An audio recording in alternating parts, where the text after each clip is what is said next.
Session is more of an informal session, and being informal session, we will be coordinating it. Our main lectures will be starting at 2, and just for a start, for icebreaker, we like to know who is here and what you do as a researcher.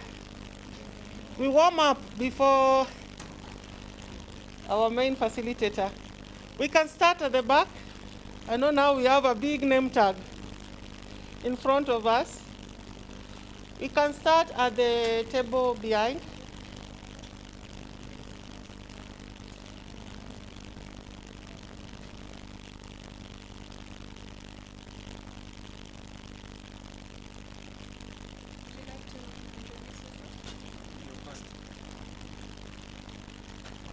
Thank you.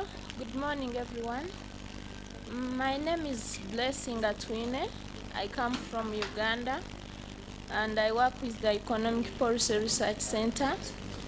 I work there as a research analyst in the microeconomics department.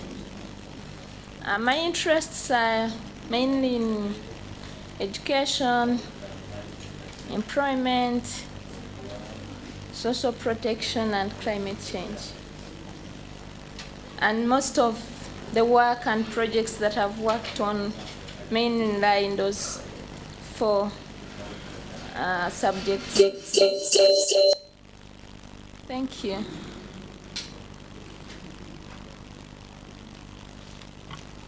Good morning, everyone. My name is Ambrose Ogwang. I work with the Economic Policy Research Center as a young professional. Yeah, I've been there for now 3 years. My research areas are agriculture, health, education, and social sciences. Thank you so much. Good morning to everyone. My name is Dennis Mwigusa. I come from Tanzania. I'm working with STIPRO. This is Science, Technology, and Innovation Policy Research Organization as a research fellow. So my areas of interest: artificial intelligence, digital economy, agriculture technology, digital finance, etc. Thank you very much. Good morning, everyone. My name is Lydia Karemba from the University of Nairobi. I'm a PhD candidate there, PhD in economics, a beneficiary of the Aerc PhD scholarship. So my areas of concern are mainly labor economics, international economics, and some development economics. We move to the next table, just opposite.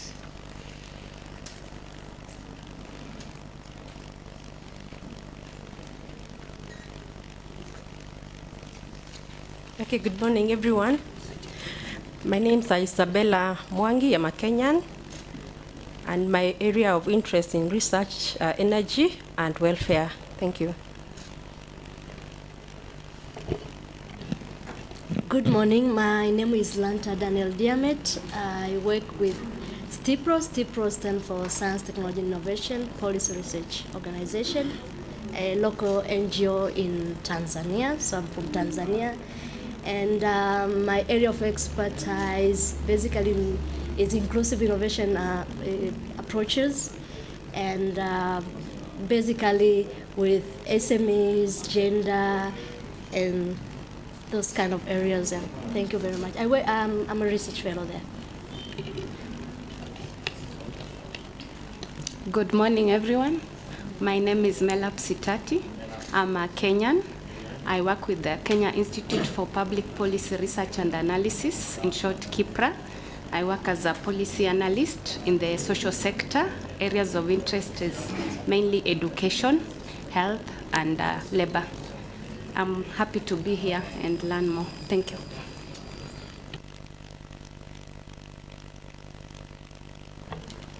Good morning, everyone. My name is Ruth Moinga, CPP student, University of Nairobi.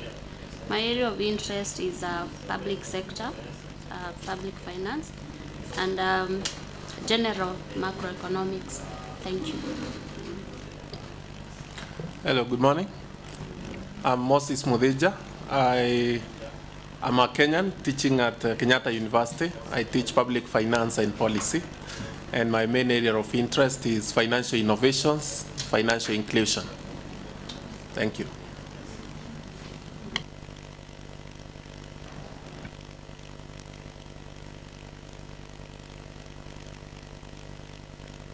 We'd like you to speak on the mic so that there are some online. There are some people online. Oh, yeah. Yeah, it's an hybrid class. Okay, I will just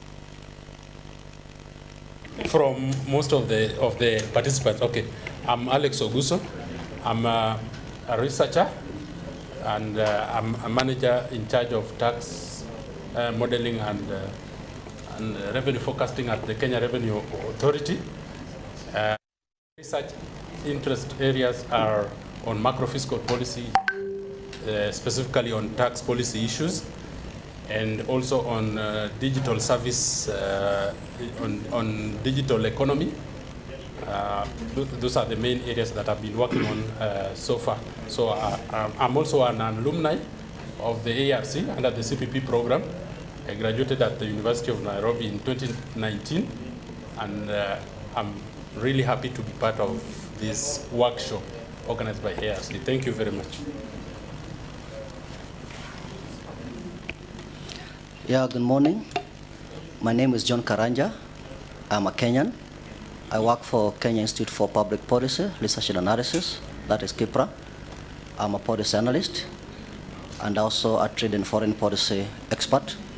My areas of interest are in trade policy research and analysis, trade facilitation, trade agreements, trade promotion, market access, and investment. Thank you. Hey, good morning, everyone. My name is Cecilia Naeku, a policy analyst at KIPRA at the Governance Department. My research interests are in devolution, public participation, and democracy, and I'm happy to be part of the team here. Thank you. Now we can go online. Presley can coordinate the audience online to introduce themselves.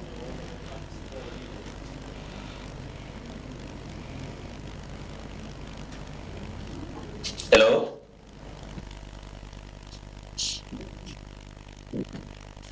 Do you hear?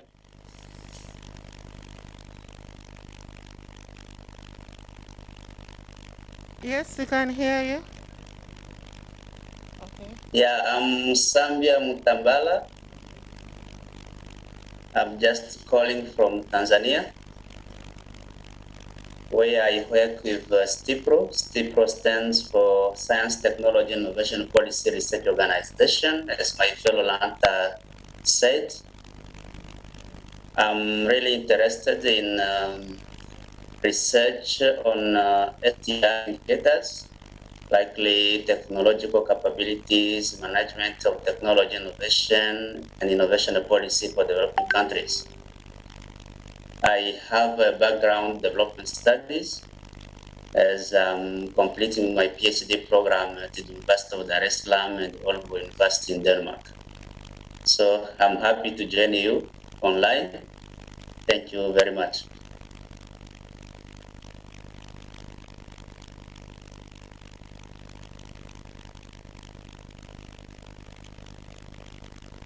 Can you have the next participant online?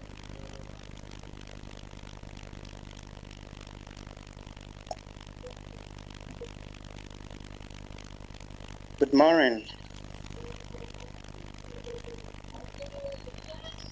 Good morning. Hello. I am Adedian Aderoko from the University of Benin, Nigeria, a CPP student.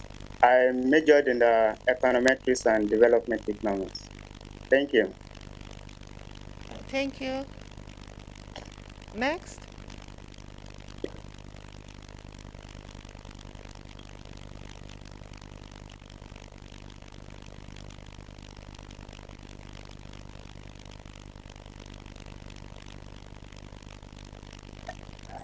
Good morning.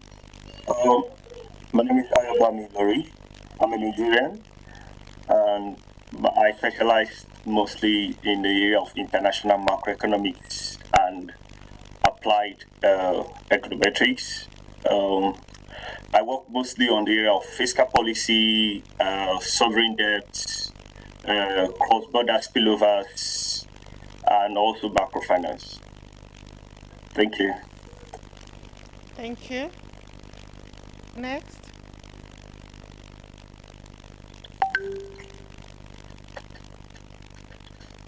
Good morning.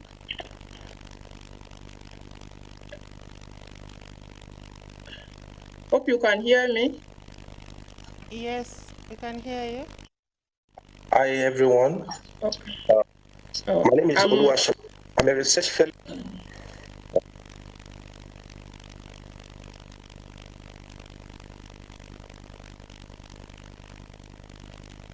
Okay, I'm Rita Nikema from Burkina Faso. I'm a lecturer at University Norbezongo in Economics Department. My research interests are economics of education, nutrition, gender and development. Okay, thank you. Thank you, Rita.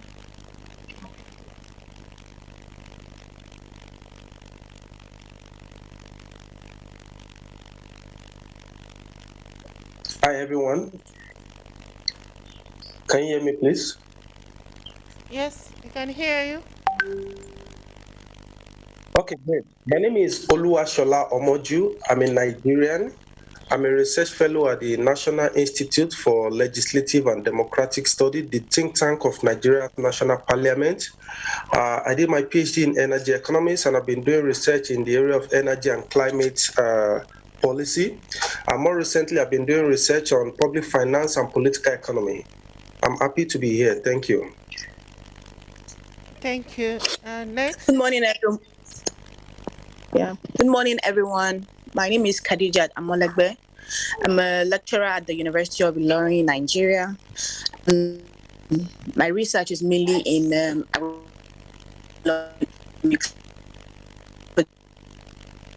empowerment, climate change, and the likes. I'm happy to be here. Thank you. Thank you.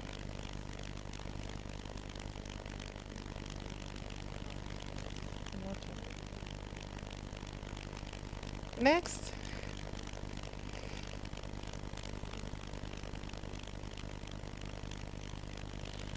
We have 11 online or virtual participants in this course.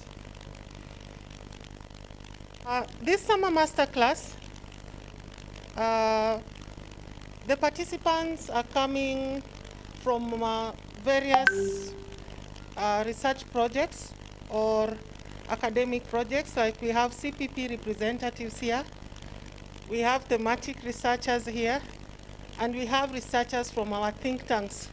When you had STIPRO, you had EPRC, you had KIPRA, and all these are our research members in the ARC projects. My name, I had not introduced myself. My name is Scholastica Odhiambo.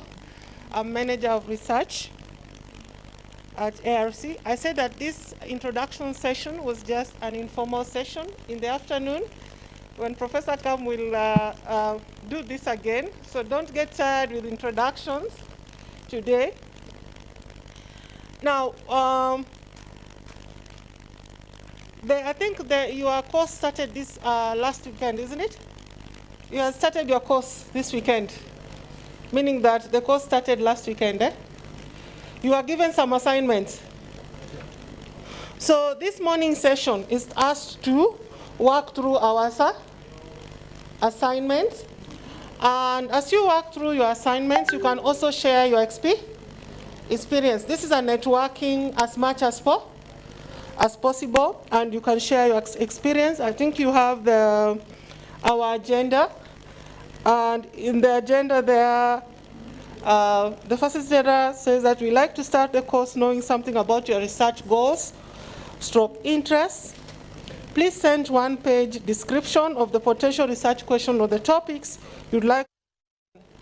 I hope you sent this by yesterday afternoon. That is good. So I would like you to reminisce or discuss with each other so that when the facilitator comes, you will have a lively session because you already have a nice breaking session. And every morning from now, every morning for the next 2 weeks, I know you will be having what is called assignments or homework, yeah? So the morning session will be more of brainstorming among us. It's called peer brainstorming. We learn more through what? Interaction and experiences. So in the next few hours, maybe Natalie will tell us when there is tea outside there, then we go for it. But as at now, you can network as you are going through your assignments. Thank you.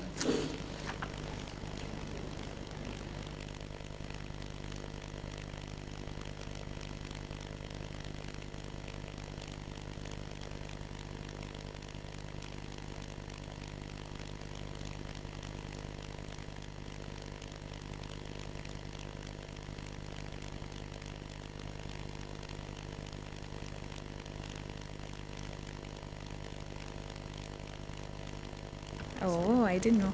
Okay. Natalie Chimeme Chaponda with AERC. I'm a program assistant. I'm very pleased to see that you all made it, even those of you that were coming from Tanzania and Uganda. We are very happy. We are so excited to have you here for the summer masterclass. And the main program, as stated already earlier, is from 2 p.m. But for now, please take this opportunity to really network and interact with each other. Tea is going to be served from 10:15. So for now, just take it as an opportunity to network as much as you can or complete the assignment. If you want to resend any document, you can send it to research@aerc.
just for the purpose, I know you have already read about them, but let me just say a few words.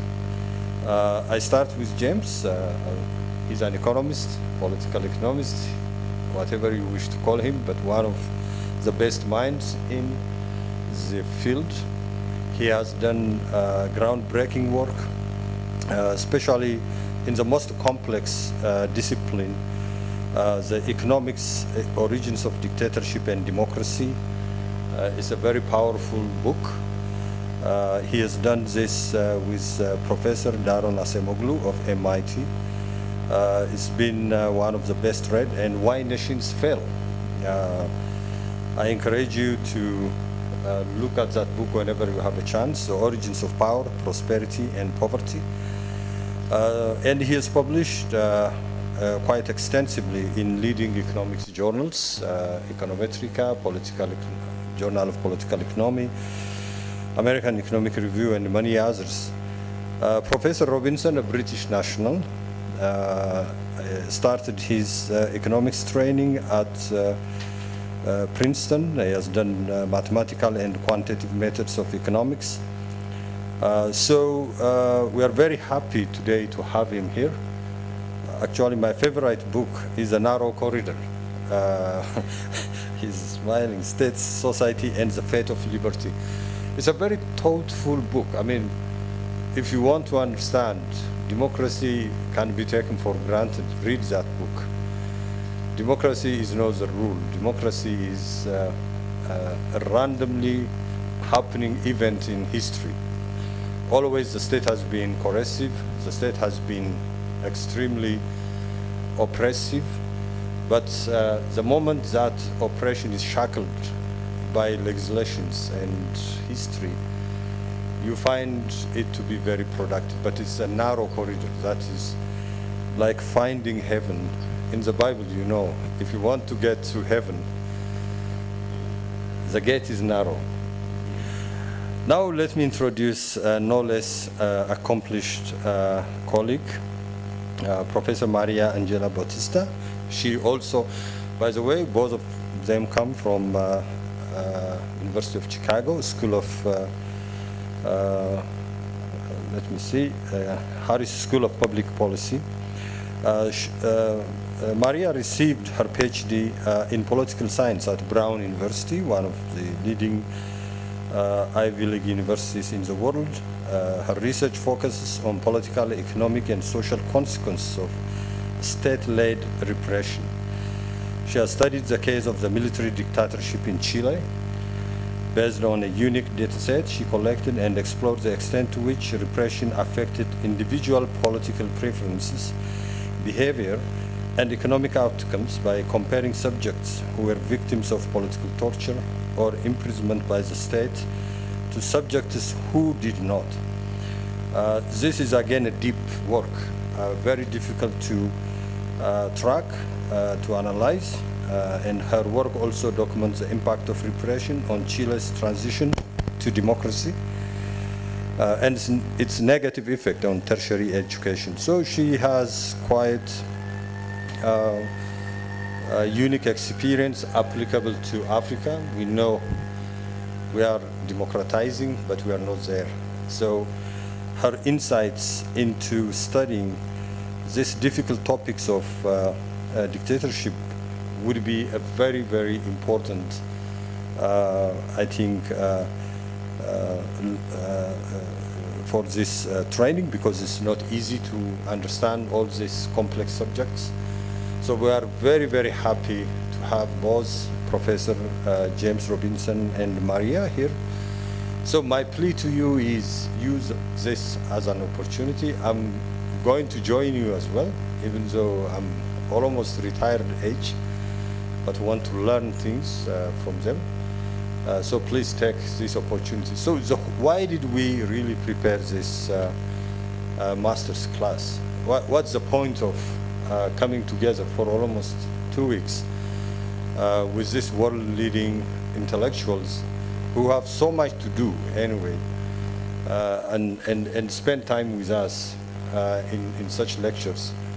Usually you pay so much to get even 1 hour lecture to listen to some of their caliber. One, of course, they have volunteered and they are having hope in this crop of researchers. So they want to inspire you to move your research. It's about craft. You know, they are here to teach you the craft, to teach us how do we think about intractable problems that our continent has. All of us have a dream for Africa, but that dream also needs to be captured in a carefully designed intellectual way. So whatever the topic of your research or in our research, they are here to support us. This is the right way to think about it. Your research questions should be X, Y, Z. Your analytical method should follow this, because they want us to lift up the standards of our thinking by challenging you. So expect to be challenged. This is not a spoon-feeding session. It's going to be probing deeper into your intellectual reservoir. Whatever all of us have brought here will bear on it. So it's going to be interactive. I'm sure it's going to be more of giving you a map. The destination is up to you. So with this, let me invite them to, I don't know, how is it? Now we are in their hands. They are the masters. So we sit back and take their classes. Thank you. Thank you, James.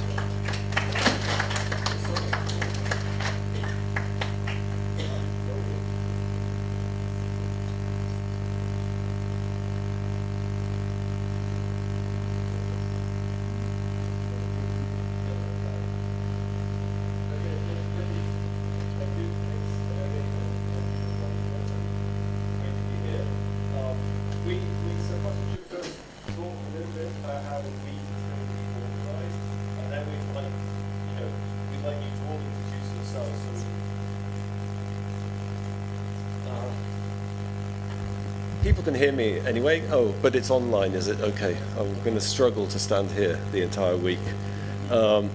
So I think we could maybe Maria Angelica can talk about how the week is, how we're going to organize the week, and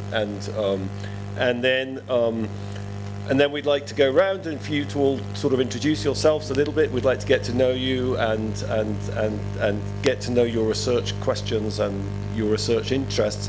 And I think as a bit, and then we're going to start lecturing. So we have slides and we'll start talking. And I think, you know, it's about research design and methods, but I think maybe just as important is like questions. Like when Abebe and I started talking with Maria Angelica about the idea behind this masterclass, he made the point that we write different sorts of papers than people in the AERC usually write. So the type of research I've done on development in Africa, in other parts of the world, in Latin America, my scientific papers, the books, you know, I ask kind of different sorts of questions, and I think part of this is sort of to get you thinking maybe in a different sort of way and asking different. How to formulate, or like what are classic research questions, and I say classic because we are going to look into texts that have inspired, that are inspiring and have inspired other research. And us. And us, obviously, yes. So that's Monday, Tuesday, Wednesday. We'll go through what's the research question, how is it that these scholars address these questions, and we're going to do then like an analysis of the elements that they consider that provide an answer to their questions. And then we're going to move forward and think and relate those classics with more recent scholars who have taken inspiration on the ideas that these scholars produced. So you can see like the trajectory of the ideas. Like, yeah, I guess that's what it is. So this is somehow a framework of what we see we would like you to do. Or it's what we do. Or at, yes, but we want, okay. So those are the tools we will be providing. And it's up to you to pick up whatever you think fits best for you. We are going to, so in terms, that's in terms of scholarship. In terms of logistics, we're going to be teaching Monday, Tuesday, and Thursday, and Monday, Tuesday, and Wednesday from 2 to 5. And Thursday and Friday we'll have morning sessions. So today we're going to go around the room and the virtual attendants, asking about you and your interest, and you can briefly summarize your ideas. So we know who is who, and we know which ideas we'll be collecting your ideas, and we are putting faces to the ideas, and that's why we ask in advance for that short page. So that should take, like, I guess, an hour or so of today, and then we lecture. So we take a break and we lecture. Or maybe we'll lecture without the break and then we have a break. Yeah, let's see how it goes. And then Tuesday and Wednesday, it's all lecture, right? So it will be us communicating the ideas. We would love it. It's much more fun to have an interactive class. So if there are any questions or comments or something that you want to react to, you're more than welcome to do so. This is your class. We're only providing some ideas, but you should own this class. And then on Thursday, we're going to have you in the morning presenting in a more detailed way the projects or some ideas that you would like to develop in the future. We're going to give, and the idea is to have long, like 10-15 minute presentation, and then we can react to them, like take notes and come together with thoughts about your research.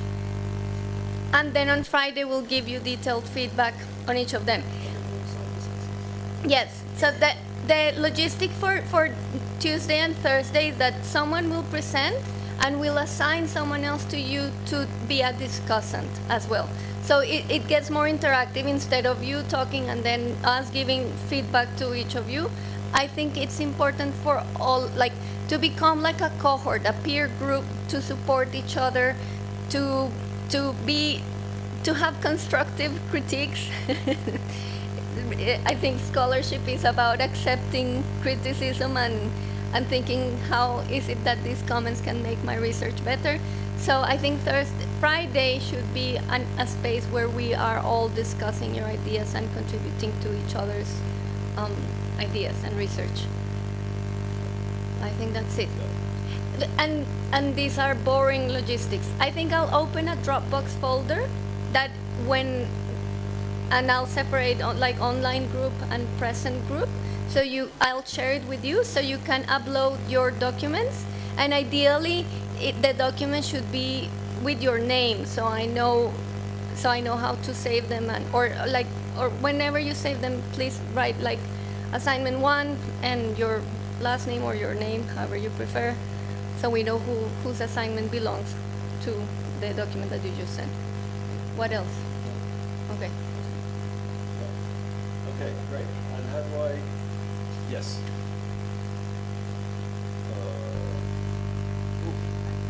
That doesn't quite work. It needs to be full screen mode.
So we'd like to do some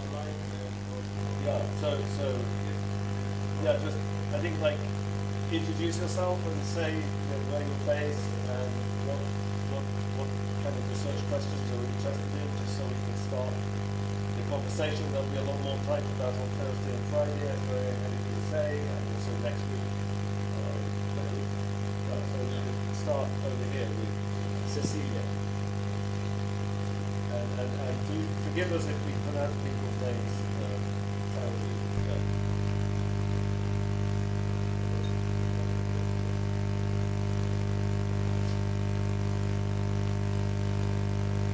Hi everyone, my name is Cecilia Naeku.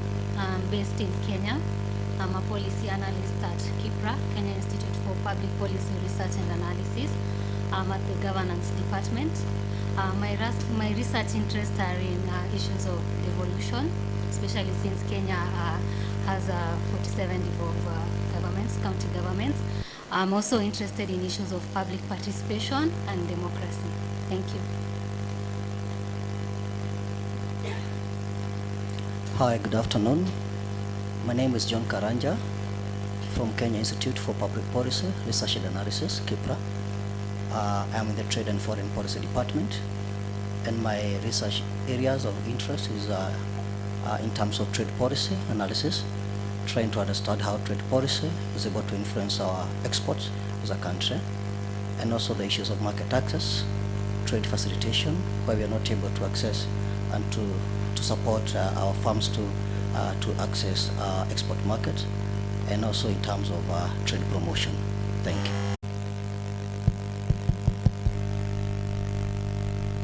Towards issues with tax policy and revenue administration, and also I have interest in financial sector development with a particular bias towards digital finance services, and at the moment I'm working on an area that concerns fiscal consolidation. Given the challenges that we had with the COVID, we countries the vulnerable, while at the same time the tax base was impacted on. So I'm trying to look at how can we ensure sustainability. Sorry. Yeah, so my research question is on how can we sustain fiscal consolidation so that we have fiscal space. How much time did you spend on manual?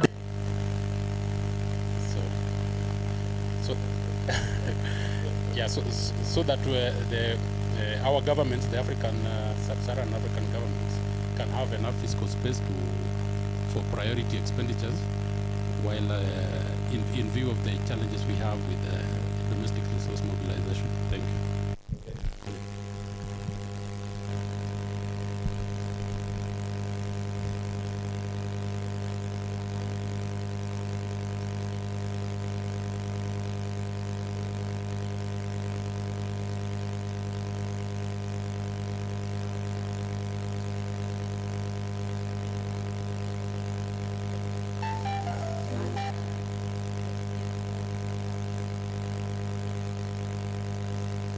For a span of more than 20 years, and try to figure out how has that impacted on the welfare of the Kenyans households, and how has that also impacted on the energy sector. Thank you.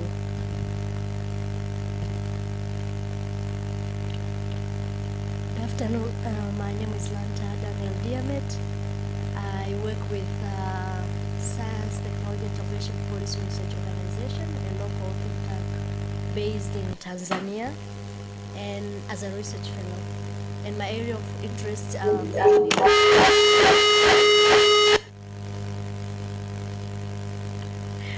STI policies, inclusive development approaches, informal economy, issues of gender. Those are my, area of. It's difficult to do. Yes. So, thank you. Good afternoon, everyone. My name is Melap Sitati. Kenyan. I work with the Kenya Policy, KIPRA, Kenya Institute for Public Policy Research and Analysis, as a policy analyst. My areas of interest are in the social sector, education, health, employment. Specifically, currently I'm working on what are the contribution of school and non-school environment factors that affect performance of students, especially at the primary level of education. Thank you.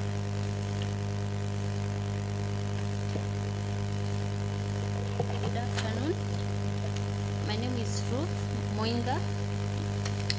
I'm a CPP student from University of Nairobi, PhD student, University of Nairobi. My area of interest is public sector economics. Currently, I'm working on fiscal policy, some bit of political economy, including political business cycles and their effects on macroeconomic performance. Thank you. Good afternoon. I'm Moses Muthinja, Kenyan, lecturer in the Department of Public Policy and Administration, Kenyatta University. My research interest is in the area of financial innovation and financial inclusion. For purposes of what we are doing here, I'm focusing on financial exclusion and asking myself the question, who is excluded? And looking at different forms of financial exclusion, 5 of them to be precise. Thank you.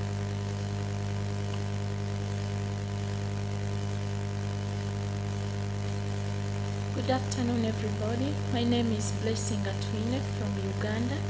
I work with the Economic Policy Research Center as a research analyst, and I work in the microeconomics department.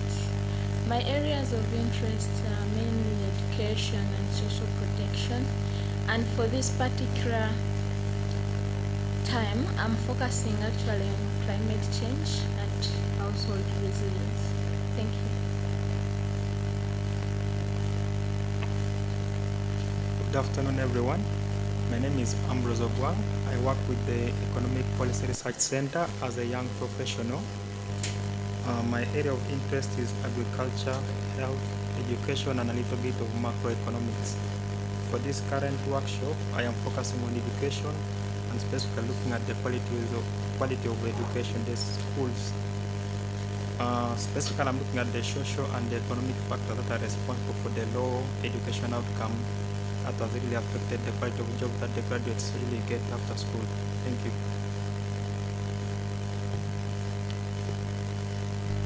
Good afternoon to everyone. My name is Dennis Muigusa. I'm working with STIPRO, Tanzania, as a research fellow. So I'm working on digital ecosystem development and market access. I'm actually looking on how digital financial services has penetrated to the market, to be more specific in rural areas. But also, I'm looking on the enabling environment in terms of about the existing policies and regulations, if they are sufficient to the digital financial services, but also looking on the gaps and coming up with policy recommendations on what should be done. Thank you.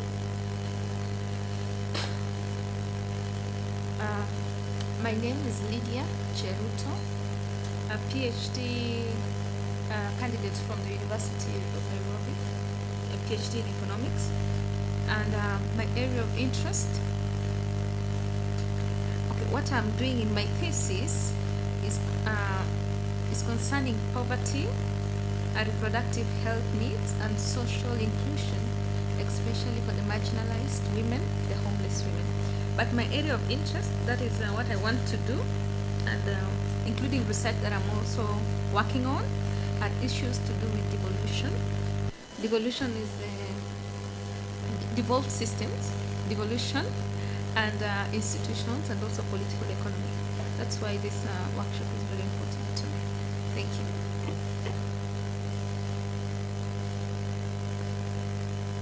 And now move online.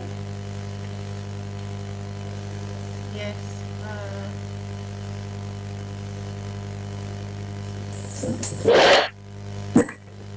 Hello.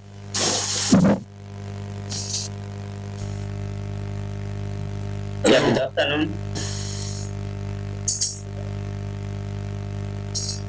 My name is Musambia Mutambala. I'm just joining from Tanzania. I'm a research fellow for STIPRO. I'm also happy to be part of this class. My area of interest is on management of technology and innovation, and particularly we focus on innovation policy for developing countries. This is also part of my thesis as I'm completing a PhD program at University of Dar es Salaam and Aalborg University in Denmark. So thank you very much, and we hope to enjoy this class. Thank you. Good afternoon, everyone. My name is Anthony Oji. I'm a lecturer at the Department of Economics, University of Nigeria. So my area of interest is in finance and development. We are also doing a paper on gender wage gap with Aerc. And I'm also interested in the issues of financial inclusion and monetary policy. So this is the area we have been working on, and we hope to expand on it following what we learned from the master class. Thank you.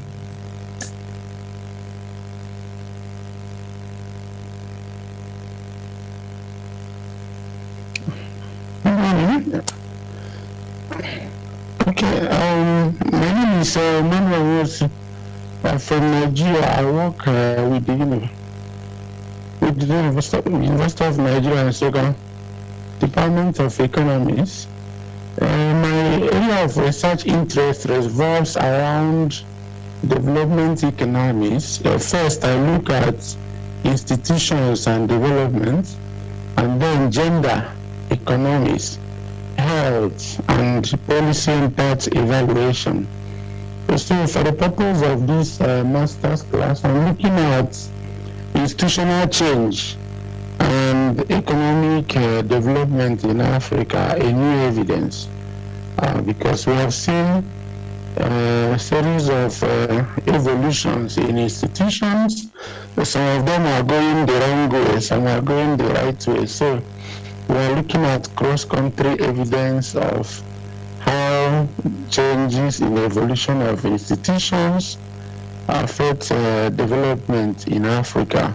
And I hope to expand on this after this class. Thank you.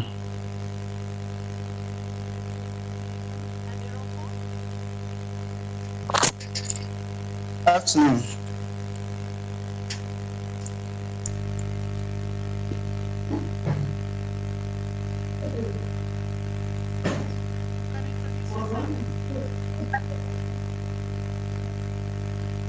Good afternoon.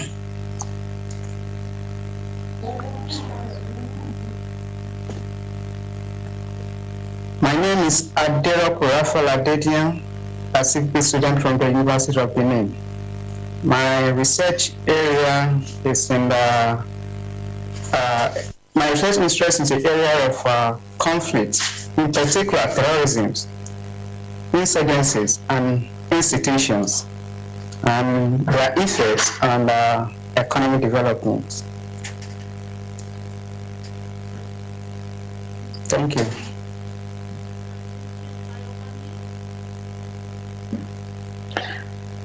Hello everyone. My name is Khadijat Amalabi. I'm a lecturer at the University of Ilorin, and my research interest is in food security issues, climate change, and agricultural development issues in Nigeria and sub-Saharan Africa as a whole.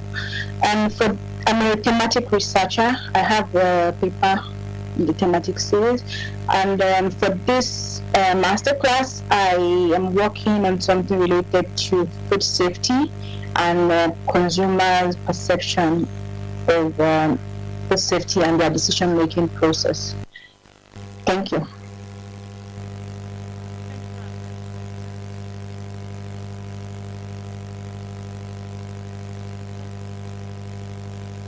Well, good afternoon, everyone. My name is Oluwashola Omoju. I'm a research fellow in the Department of Economic and Social Research at the National Institute for Legislative and Democratic Studies, Bank of Nigeria's National Parliament. My area of research interest is in energy and climate change policy, and more recently I've been working in the area of public finance and political economy.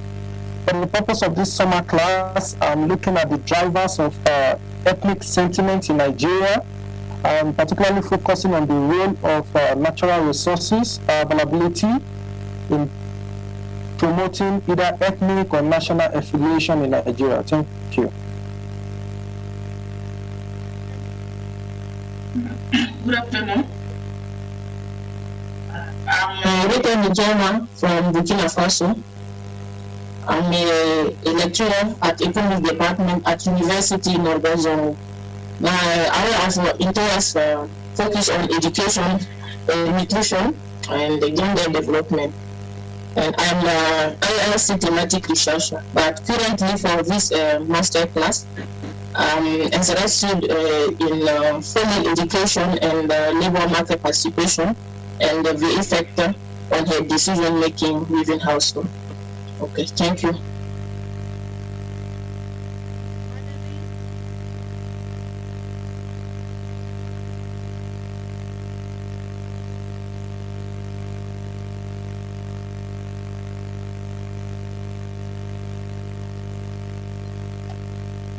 Good afternoon. I'm Dr. Marie Naicho. I'm a PhD student at the University of Yaoundé, but I'm from Togo. My research interests revolve around vulnerability to poverty in Togo. Specifically, I will focus on the vulnerability to monetary and multidimensional poverty. Also investigate the vulnerability to energy poverty and the health implication of energy poverty in Togo. But for this particular masterclass, I would like to focus on the vulnerability to energy poverty and try to investigate the determinant or the driver of energy poverty in Togo. Thank you.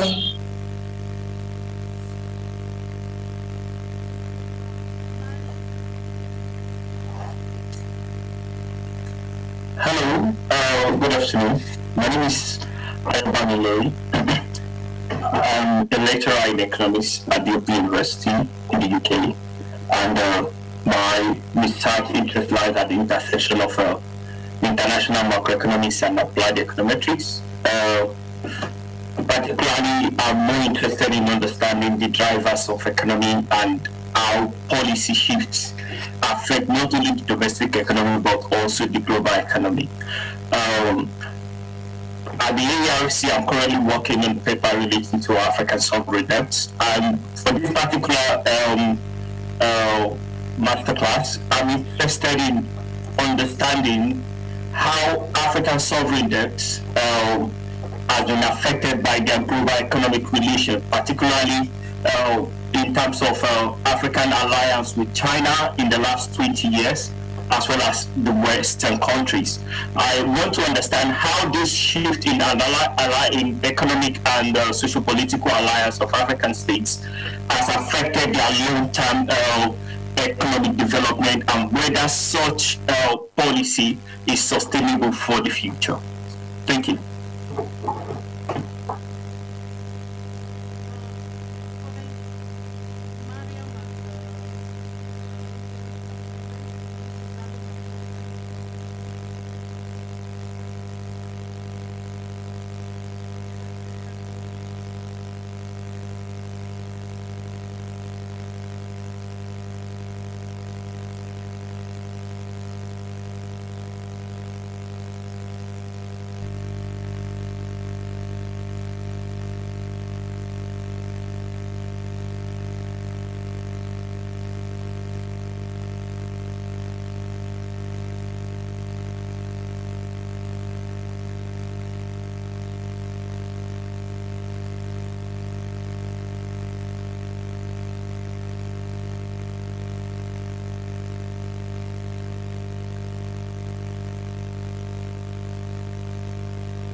start? Okay, great. Thank you. You all have very applied policy interests, which is appropriate. And Professor Bautista is going to start by talking about the political economy of policy. But I guess many of the questions and research questions and puzzles and ideas that we're going to talk about, which I've been doing research on for 30 years, are a little different from many of your interests. So it may be a bit strange to start with, but we'll get there, don't worry. And I think, as Professor Bautista said, the idea here is to just try to encourage you to think about these sorts of questions. And why don't I stop talking and start talking about the slides? So we have some slides, we put them in Dropbox.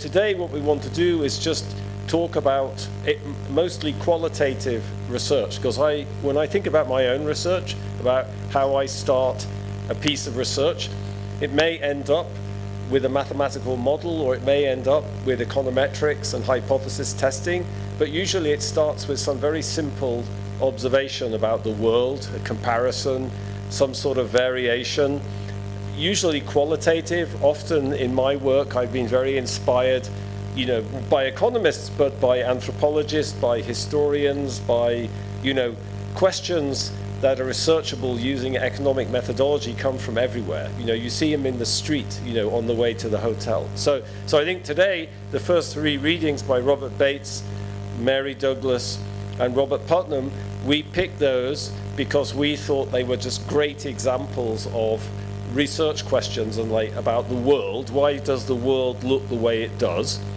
And then you can build from those towards something that looks like a piece of economic research with hypotheses and data and things like that. So, but before we go there, Professor Bautista is going to start by talking about Robert Bates's work. Robert, a very old friend of the AERC.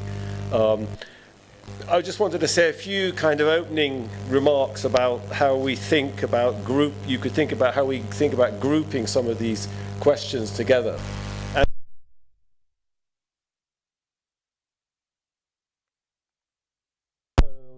Yeah, I think I talked about that. I mean, as I say, the readings today are going to come from Robert Bates, who is a very distinguished political scientist, former colleague of mine. We used to teach together for many years at Harvard University.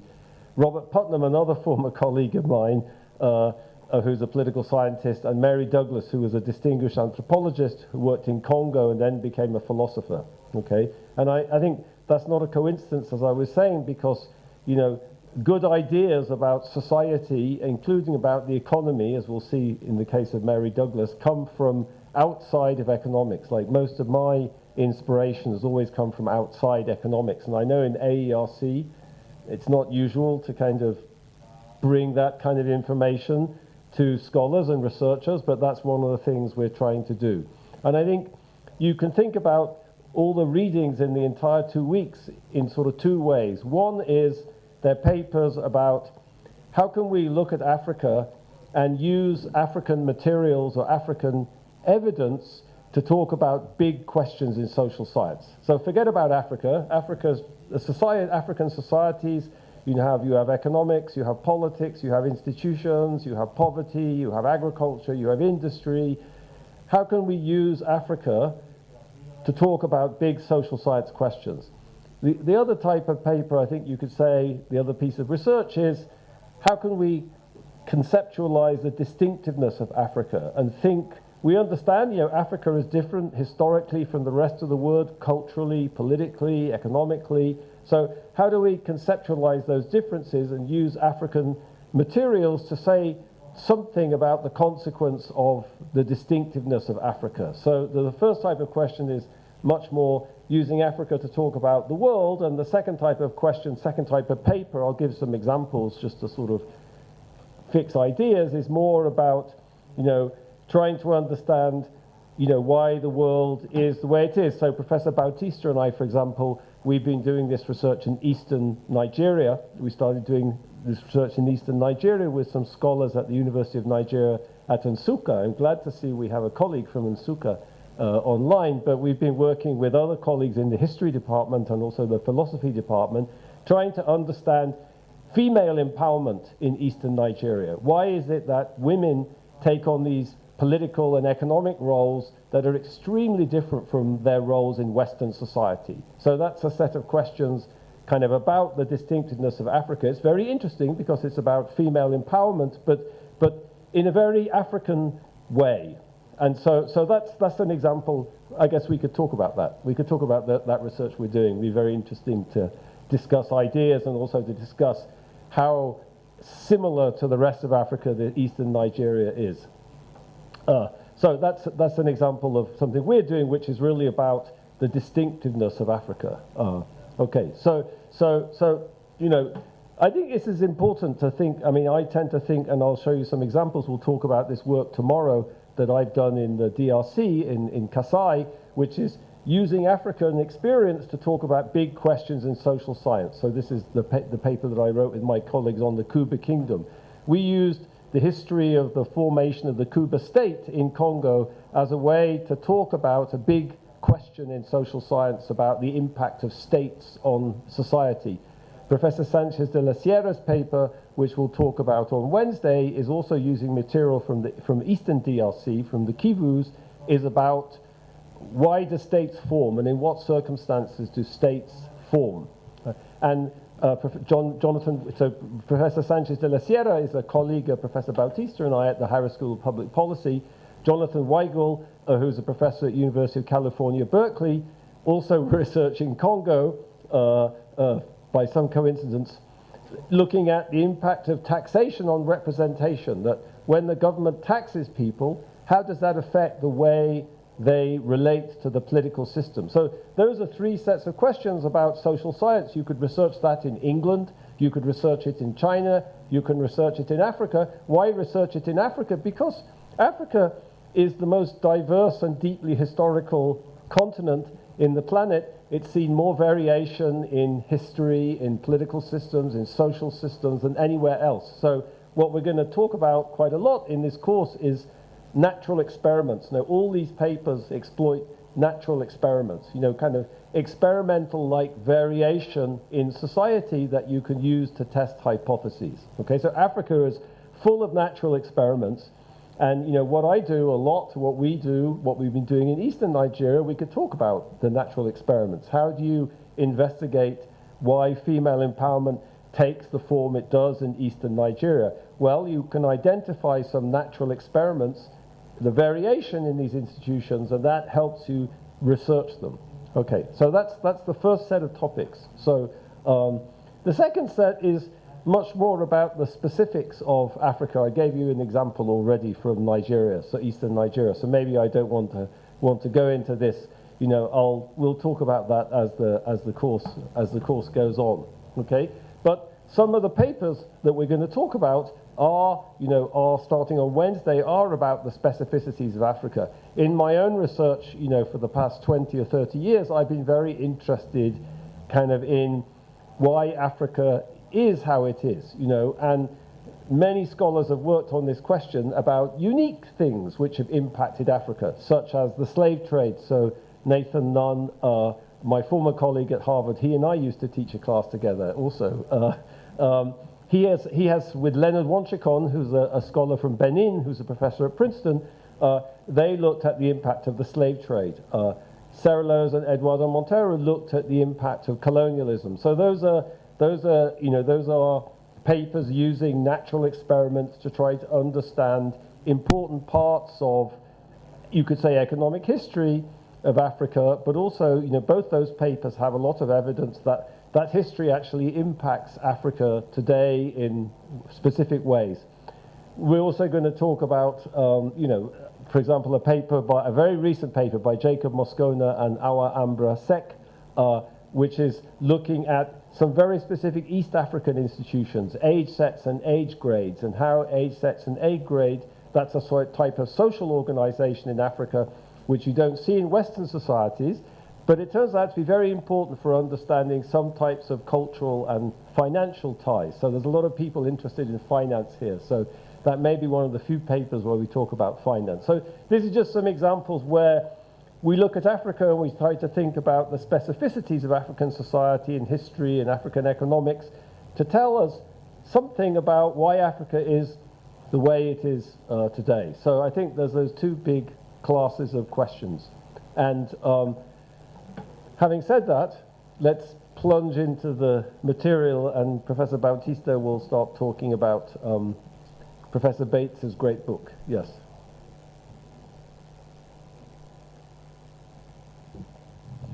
Okay, so like Abebe introduced me, I'm a political scientist.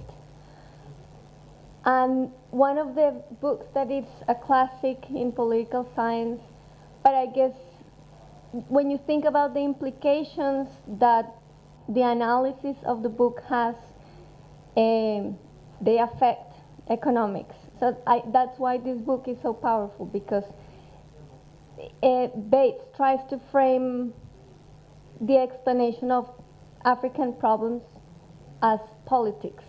Like all of the outcomes that we observe in Africa are related to politics. So this is the book Markets and States in Tropical Africa. We assign the introduction, chapter 1 and chapter 3, I think, where he develops the argument. Obviously, you're free to buy the book and read the whole book if you're really interested in learning the whole scope of the argument.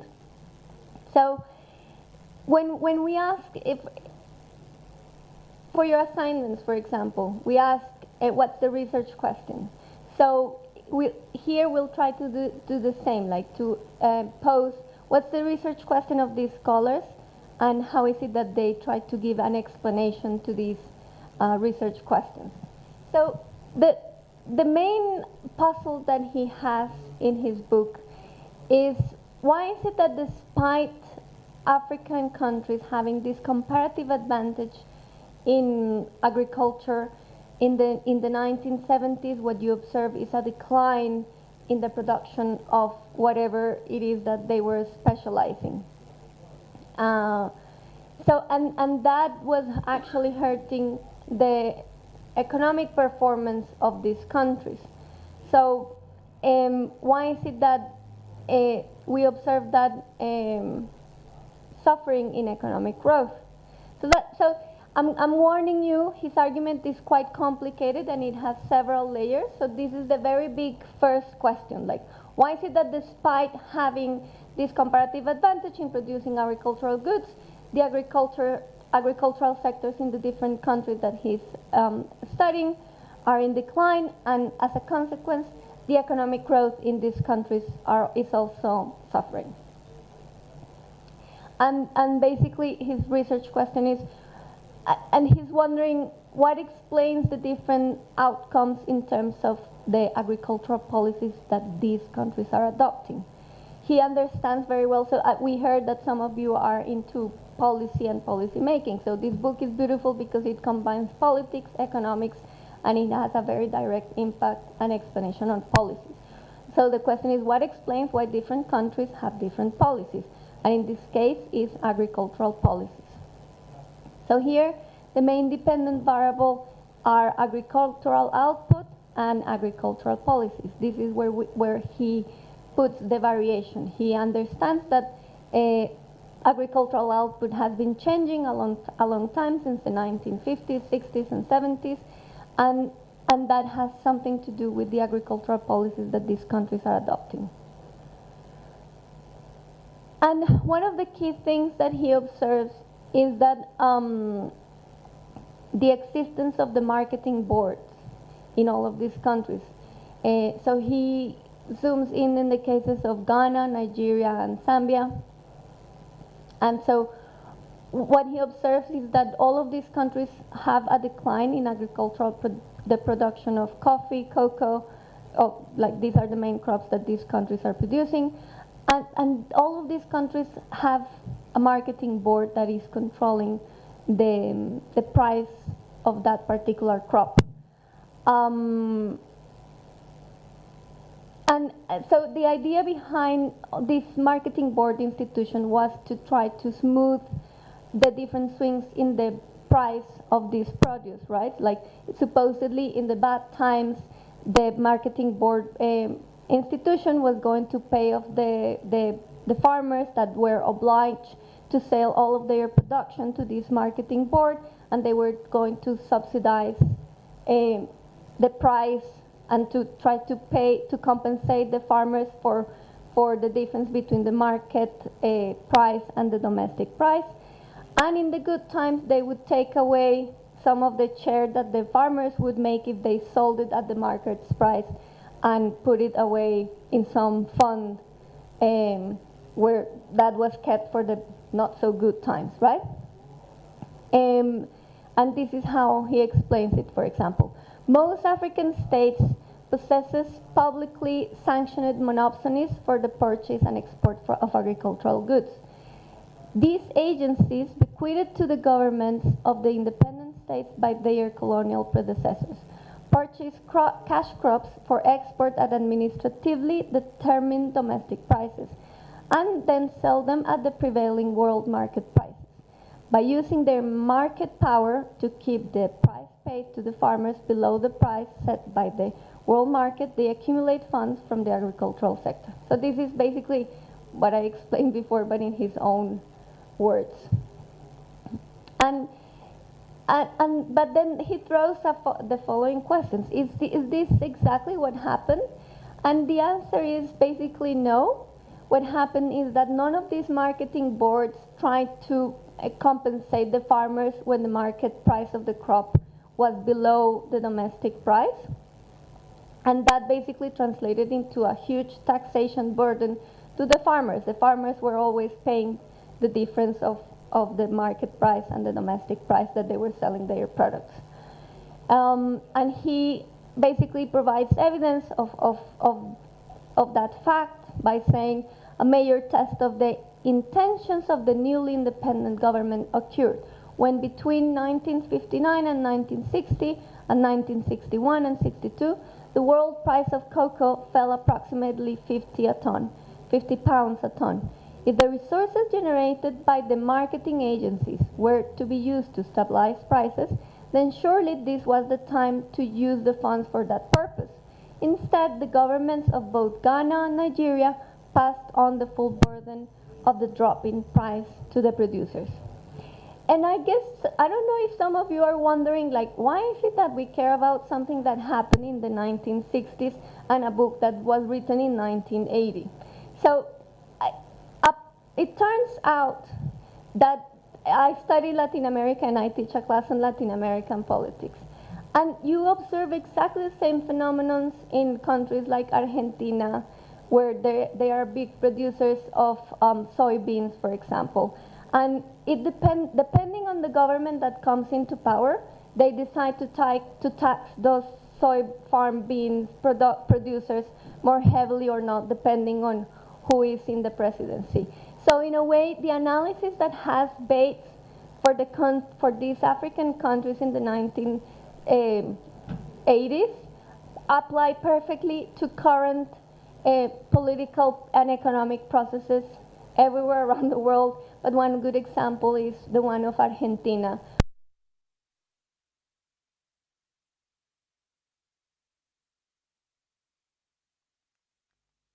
Taxing them or not.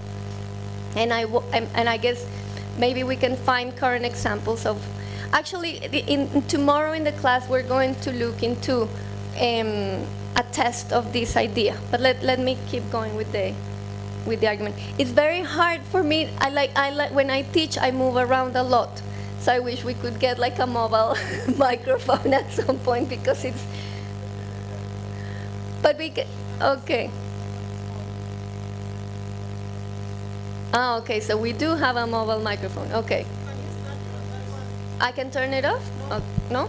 Okay. Okay. But it's not going to make like extra noise? Oh, thank you.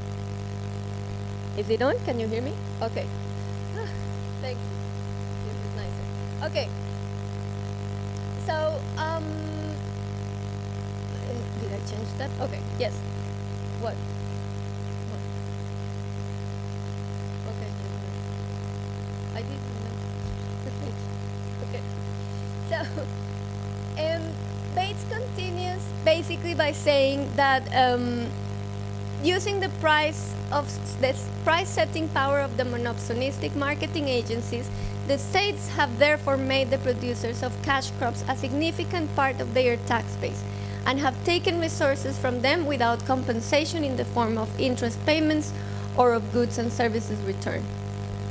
So this is basically the main explanation of why is it that agricultural production is declining.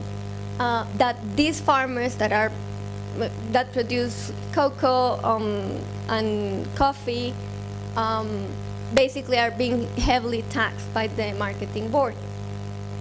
And he says, for example, he presents how in some instances in the 1970s, for example, Ghana was taxed 70% of the value of the crop in cocoa, in the cocoa production. So that's basically the main explanation, and then we highlight what's the independent variable that we can think about when he's trying to construct an explanation of the decline of agricultural production. Well, the first independent variable is the power of the marketing board. But then there are several layers of complication here, like what explains the power of the marketing board, right? What is the next step? But let's go through an example to see the variation on the power of the marketing board. So here we have a table that is included in this chapter by Victor Davis in 2008, Sierra Leone's economic growth performance 1960-2000, and the book is called The Political Economy of Economic Growth in Africa, and James told me this is an Aerc project, so you see how this could be you in some in public publishing research that we all read, which will be great. So this table basically presents the production of cocoa, the percentage that the marketing board purchased of that production, and the selling price of that the marketing board offered for the crop. So we see the years from 1980 to 1998 in terms of coffee. The estimated production tons of coffee, we see that it starts with around 20,300 tons by 1980, but then it declines down to 16,500. And it changes, but then I guess what it's important here to look at is the percentage that the marketing board is purchasing to the farmers directly. And we see that it starts with around 50% of the production is being bought by the marketing board. And more or less the price that they have been offering is 64, or like the percentage of the price that they offer compared to the international price. The market price is 64%, 90%. So these are good years in a way that where the farmers are willing to sell their products to the marketing board. But we see that in 1994, only 8% of what was produced in Sierra Leone in coffee was bought by this marketing board. So I guess you wonder what happened to the rest of the coffee that was produced. It must have been smuggled somewhere in order to be sold to different countries to actually get the right price, or like the market price. And the same thing with the table on cocoa. So we see how there's a production of in tons, estimated production in tons, and we see that actually increases. But the way the percentage that it has been bought by the marketing board also varies a lot, depending on how much the marketing board was paying for all of these quantities. Let me take off my jacket and coat.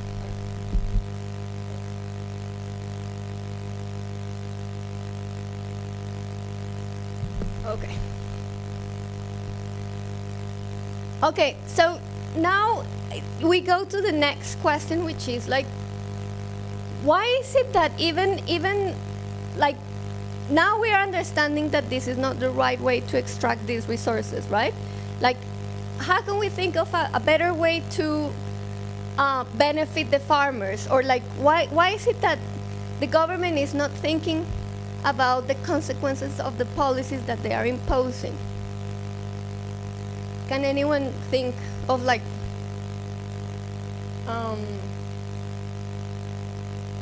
okay, I'm going to push you to participate because I like interactive classes, and the answer is in the slide, so if anyone wants to help me and read it.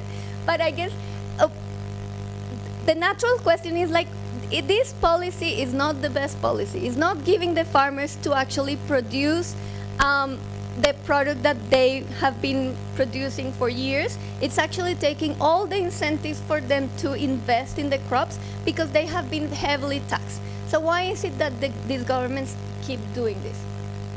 And why is it that the government doesn't change the policy in order to make the farmers happier? So the answer that he provides is that lots of these countries were going to an industrialization process, and in order to promote this industrialization, this is how they would obtain the resources. So they move the resources that they have in the agricultural sector to the more industrialized areas. But also the main explanation that they offer, or that Bates offers, is basically this is the best way for them to maintain power, to stay in power. And then this is where he says the following: governments face a dilemma, urban unrest, which they cannot successfully eradicate through cooptation or repression, poses a serious challenge to their interests. The response has been to try to appease the urban interest, not by offering higher money wages, but by advocating policies aimed at reducing the cost of living, and in particular the cost of food. Agricultural policy thus become a sub-byproduct of political relations between governments and urban constituents. So here, what he's basically arguing is that it was very easy for cities to get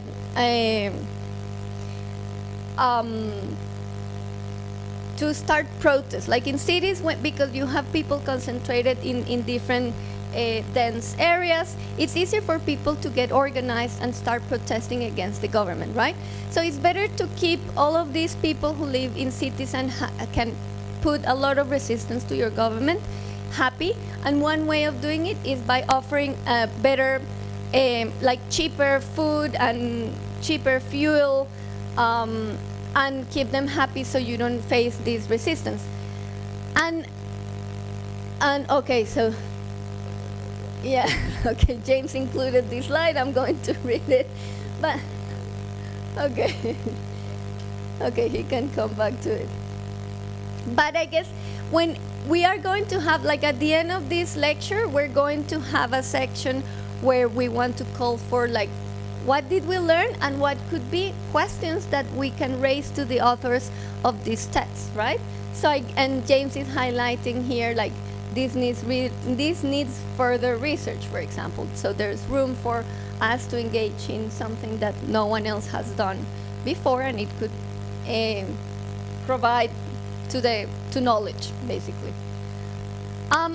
Now, again, there are lots of independent variables here that are connected. So the first one is the power of the marketing board. And now we're going to look at, and then he goes like, okay, the marketing board has this power, and the governments decide to tax the farmers and subsidize the cities. So the natural question is like, why is it that the urban interests are more powerful than rural interests? And part of the explanation, I already gave part of the explanation, which is how easy it's for people to get organized and contest the power of the government. He argues that in cities it seems very easy because there's more connectivity and the density of the cities allow for this.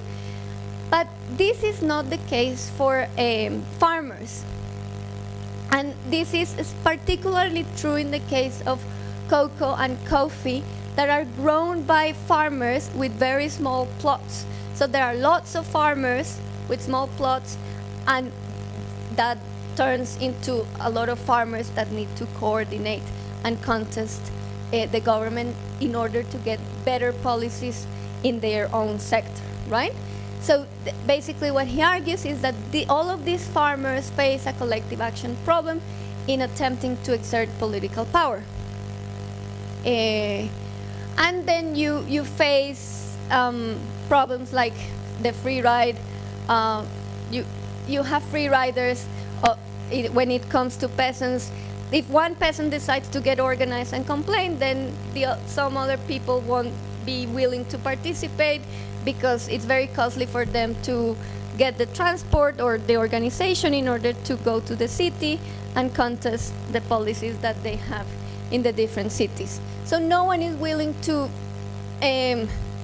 get organized and go and contest the policies that have been imposed by the government.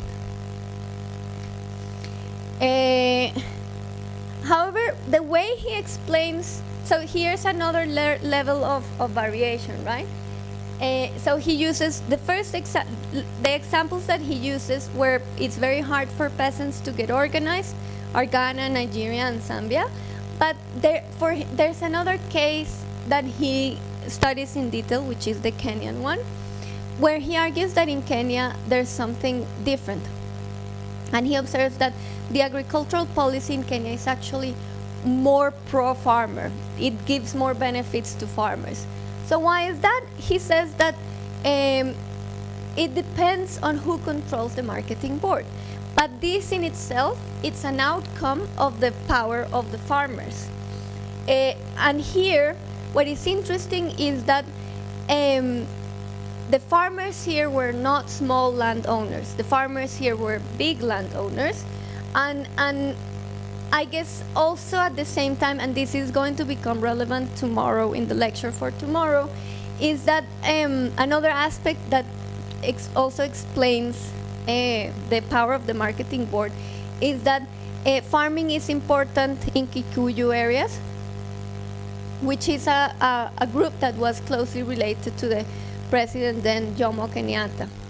So there was an overlap of political and economic power, and what he narrates in the book is that for Jomo Kenyatta it was very important to keep his co-ethnics happy, and that one way of doing it is by offering them better policies, agricultural policies. And they were able to actually get higher prices for the products that they had. And he basically describes this as an agrarian elite. So 80% of the former white highlands were left intact, and the government took elaborate measures to preserve the integrity of the large-scale farms, which readily combined in defense of their interest. One of the most important collective efforts is the Kenya National Farmers Union. The organization is dominated by large-scale farmers, but it can be argued that the KNFU helps to create a framework of public policies that provides an economic environment favorable to all farmers. So in this case, inequality, land inequality actually favors public policy, and in this particular case, public policy directed to agricultural producers. So large farmers have secured public policies that are highly favorable by comparison to those in other nations. Elsewhere, the agrarian sector is better blessed by the relative absence of inequality, but it's also deprived of the collective benefits which inequality, ironically, can bring. Which is a very interesting point. Like, obviously, no one likes inequality, but in this case, it can be seen as a good thing to have. So we go to the independent variable number 2. What explains agricultural policies? Well, the collective action. How is it that the farmers managed to solve the collective action problem? Again, in Ghana, we have many small cocoa farmers. So it's very hard and costly for them to get organized and bring the issues to the government. And also, I guess you can think that because in the 1970s, this African very hard to make demands in an undemocratic setting, right? Because he also offers some other, like an alternative explanation that he offers, for example, for the case of Colombia, which is, I am from Colombia, so he proposes how, ironically, no, or not ironically, in Colombia there were also lots of small farm holders and producers when it comes to coffee, but they were very successful at obtaining the policies that they wanted. So then he asked, like, what is the difference between Ghana, Nigeria, and the farmers in Colombia? Well, the difference is that in Colombia there was a competitive democracy, even though there were only two parties, but they were competing for the votes of these peasants. And the coffee growers were always making sure there were some kind of swing voters, and then the conservatives would approach the farmers, the coffee growers, and ask them, what is it that you would like? And the liberals would do exactly the same. And that way, the coffee farmer growers, coffee people who grew coffee in Colombia managed to get the policies they wanted based on the political power that they had, which is something interesting, but you don't see that particular explanation in play here, because there's, I guess one couldn't say that in Ghana or Nigeria were democratic in the 1970s. There were not elections as the way we see them here. Again, in Kenya, because you have big land plots, they were it was easier for them to solve the collective action problem, and they managed to obtain better policies. So this is something to keep in mind as part of the argument. I'll do a brief stop and see if anyone has any question or comment.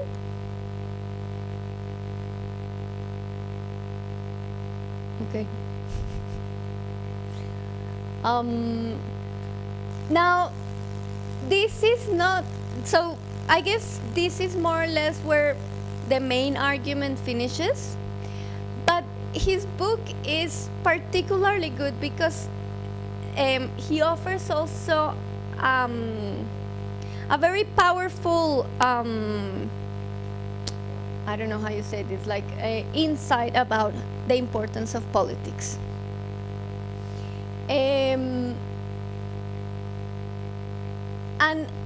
And I guess it follows from, why is it that the countries decide to implement the policies they do, even though they know they are hurting the farmers and the economic growth?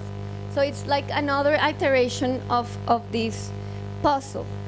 And then, in a way, now that we are, like, mostly every single country has embraced the free market, the natural response would be like, let's get rid of the marketing boards. This doesn't make any sense. The farmers should be free on selling their products to whomever pays them the best price for their product.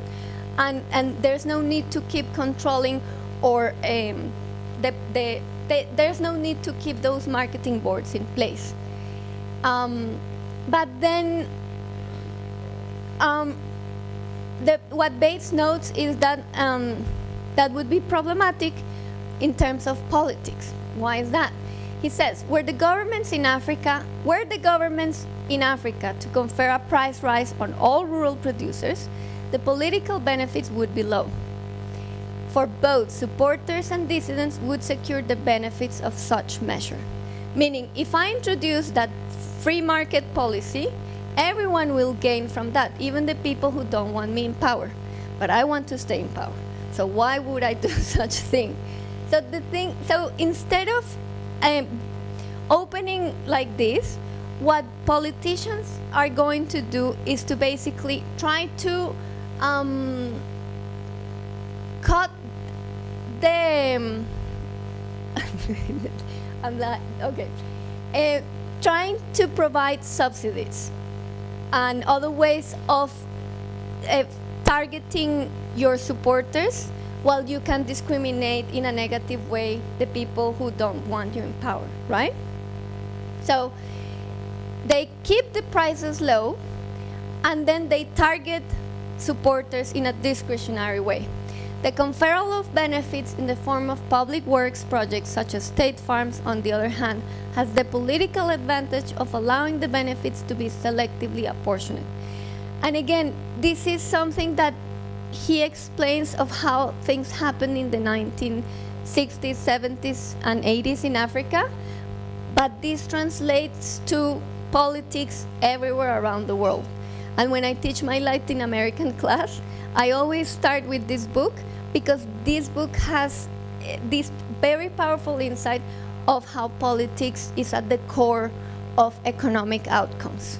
And this is something that I was also trained as an economist, but then I moved to political science, because I kept on wondering, why is it that politics are so important? And I think this is a very good example of why is it that understanding politics is crucial for understanding economic outcomes.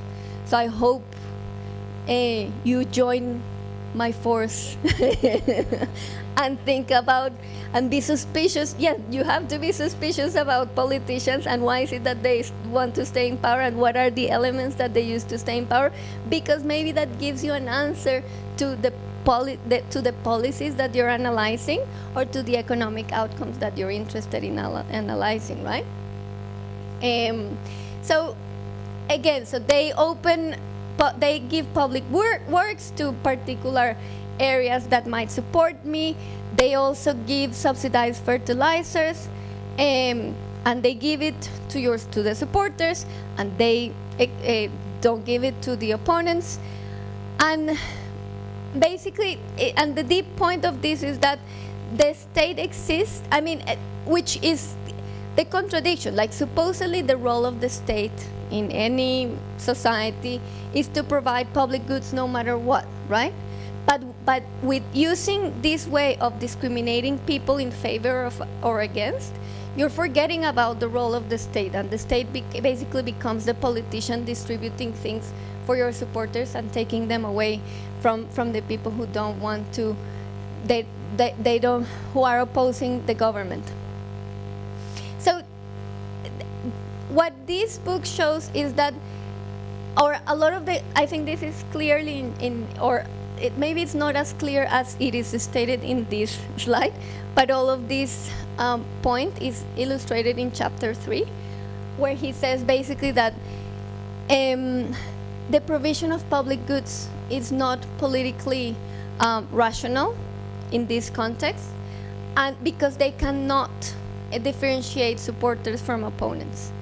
And again, this is something that still happens in Africa, in Latin America, and everywhere around the world. And I mean, even when you think about Donald Trump, when COVID started, he was very happy to sign the COVID checks, and he wanted to make sure that his signature was included in all of the checks that people were getting, because that way you can say, look, this is what I'm giving to you, and you should make sure that you're supporting me, because I'm the one who's giving away all of these benefits.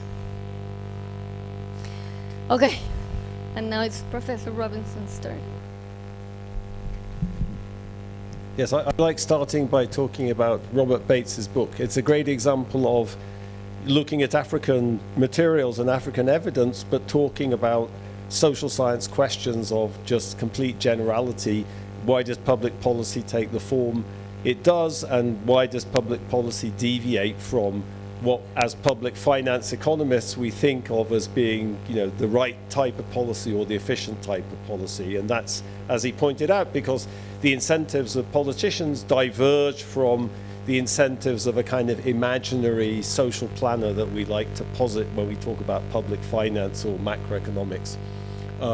That book, I also like that, teaching that book. I didn't teach it, but Professor Bautista did, but I like that book a lot also because when I was a PhD student at Yale, in about 1987, I found that book in the library, the old social science library, which they demolished now. And I thought, oh, that has an intriguing title. I'm going to read that book. So I took it off the shelf and I read it, and it changed my life, you know. So it might change yours. Think about it like that. It changed my life. I'm not joking. I never thought about things the same way after that. So that's a great kind of question, you know. And tomorrow Professor Bautista is going to show how you can, that's a sort of quality, there's some numbers there, but you know, there's no hypothesis test, there's no standard errors, she's going to talk about how using a piece of research by Kimuli Kasara, who's a Kenyan political scientist who's at Columbia, she's a professor at Columbia University, how can you take these ideas and move to a kind of statistical test? So, and I want to talk now about another piece of work that inspired me a lot, and tomorrow I'm going to talk about the statistical analysis that it inspired me to do in the DRC and the data it inspired me to collect in Congo, in Kasai. But Mary Douglas' article, I think it's one of the great social science papers of all time, and it's comparing the Lele and the Bouchon. So who are the Lele and the Bouchon? Well, here's a ethnographic map of the Congo, which you should never take these things terribly seriously, but it's approximately right. So let me come here. So this is the Sankuru. They even got the river wrong. So the Kasai River goes down here. It joins the Congo over here. Kasai goes down here. This is the Sankuru. The Kuba people are here, kind of in between the Sankuru and Kasai, and on the other side of the river are the Lele, the Kuba and the Lele. So Mary Douglas wrote her PhD dissertation in the 1950s about the Lele. It's a kind of classic ethnography of Lele society, but this paper is doing something comparative because she noticed what I would call, you know, a natural experiment, which is on one side of the Kasai River, on the left, as you look at that map, you have the Lele. On the right, you have the Kuba. Well, she doesn't say Kuba, she says the Bouchon. So I'll talk more about this tomorrow, but think of the Bouchon as being a sort of clan within this larger Kuba people. I'll talk about that later. But what's interesting about the Bouchon and the Lele is they have an oral history in common. So they both trace their ancestry to a mythical ancestor called Woot. So Woot, I won't go into the story of Woot. I can if you want me to. But she sort of says, you know, the languages are really similar. They're both descended from the same person. You know, they have all this oral history of migration and in common.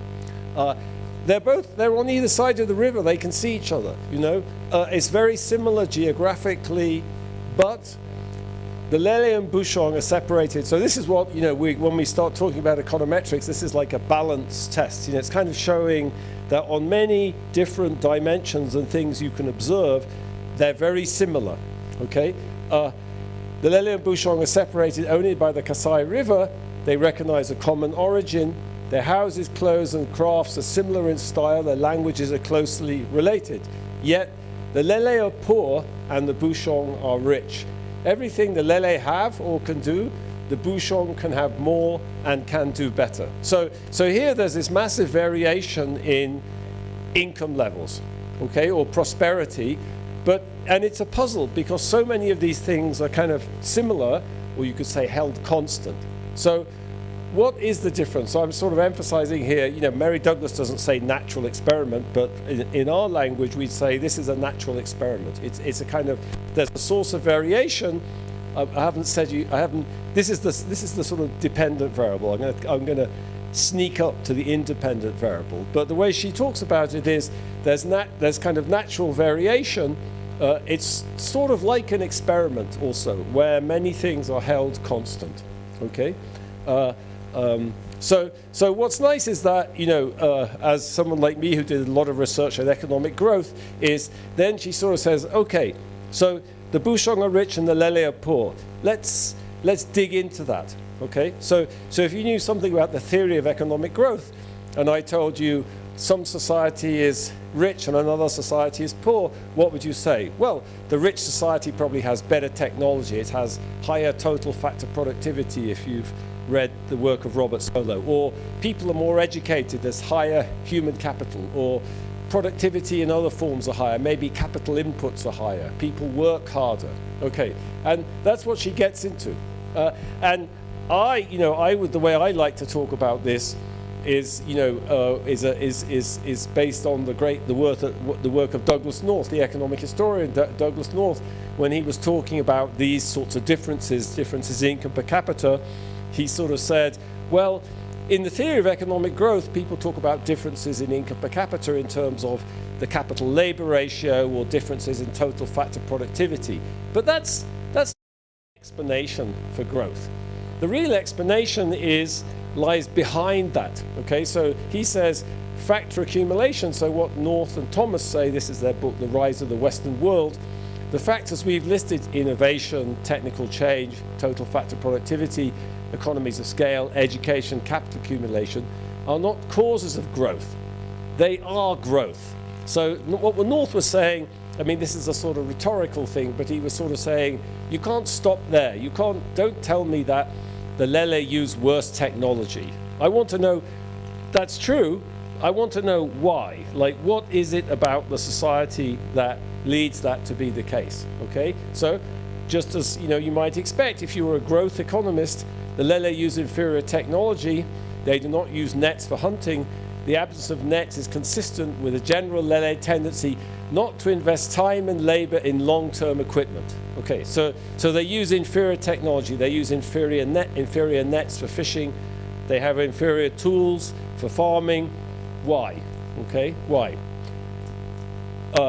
Their eager purchase of firearms shows their culture does not restrict them to inferior techniques when these do not require long-term collaboration and effort. Okay, so collaboration, they're not good at collaborating. Why is that? Agricultural productivity. The Bouchon plant 5 crops in succession in a system of rotation that covers 2 years, so they have a very elaborate agricultural cycle. They grow yams, sweet potatoes, manioc, beans, 2, sometimes 3 maize harvests a year. The Lele practice no such rotation and reap 1 annual maize harvest. So agricultural productivity is much lower amongst the Lele than amongst the Bouchon. Okay, and when you read the paper, it's a very inspiring paper. She sort of says, she's an anthropologist, so she sort of made up all of this on her own, more or less. She sort of says, okay, but I want to know what lies behind that. What lies behind these technological differences? What lies behind these differences in agricultural organization? And she sort of says, we need to understand, we need to consider whether any social factors inhibit them from exploiting their resources to the utmost. So her view is that the resource base, is very similar, but somehow the Bouchon is organized in a way to much more effectively utilize that resource base. Okay? Why? How? Well, that's to do with political centralization. So the natural experiment is really to do with the fact, it turns out, that the Bouchon have a state. They have centralized political institutions. In Lele society, every village is independent. Okay? So the Bouchon managed to create a whole state in that Kuba area, the Kuba Kingdom, one of the most centralized pre-colonial states in Africa, whereas in the Lele country, each village is completely independent. Okay? And you'll see how this comes in tomorrow when I talk about the research I did in Kasai, inspired by this paper, is that the first sentence in Mary Douglas's dissertation, which was published in 1963, says, those who have anything to do with the Lele must have noticed the absence of anyone who could give orders with a reasonable hope of being obeyed. Okay? So nobody wants to be bossed about by anybody else. There's no chiefs, there's no rulers in the Lele country. Then she says, this lack of authority goes a long way to explaining their poverty. So the real source of the difference between the economic outcomes are differences in political institutions, that the Kuba created a state and the Lele never did. The Lele stayed in this village level organization, and that has many consequences according to Mary Douglas. Okay? So she talks about how the political system is organized in a sort of very gerontocratic way. Old men monopolize economic activity and resources to extract rents, she says, from young men who are diverted into raiding and abducting, and such insecurity is obviously inimical to trade, she says. Okay, so here, what's the natural experiment? The natural experiment is, well, holding constant culture. Culture is very similar. They're both the children of Woot on different sides of the river. Geography is very similar, but for some reason, a state forms to the east of the river and not to the west of the river. So historically, Lele and Bouchon society were very different, but the Bouchon managed to create a centralized state. I can talk about why that happened tomorrow a little bit. And that had all these consequences. It has all these consequences for agriculture, has all these consequences for order and security and technology. Okay, so it's the way I'm going to talk about it tomorrow, excuse me, is it's a sort of natural experiment in political institutions. Okay, and one of the things that happened, so she here, young men were diverted into raiding and abducting.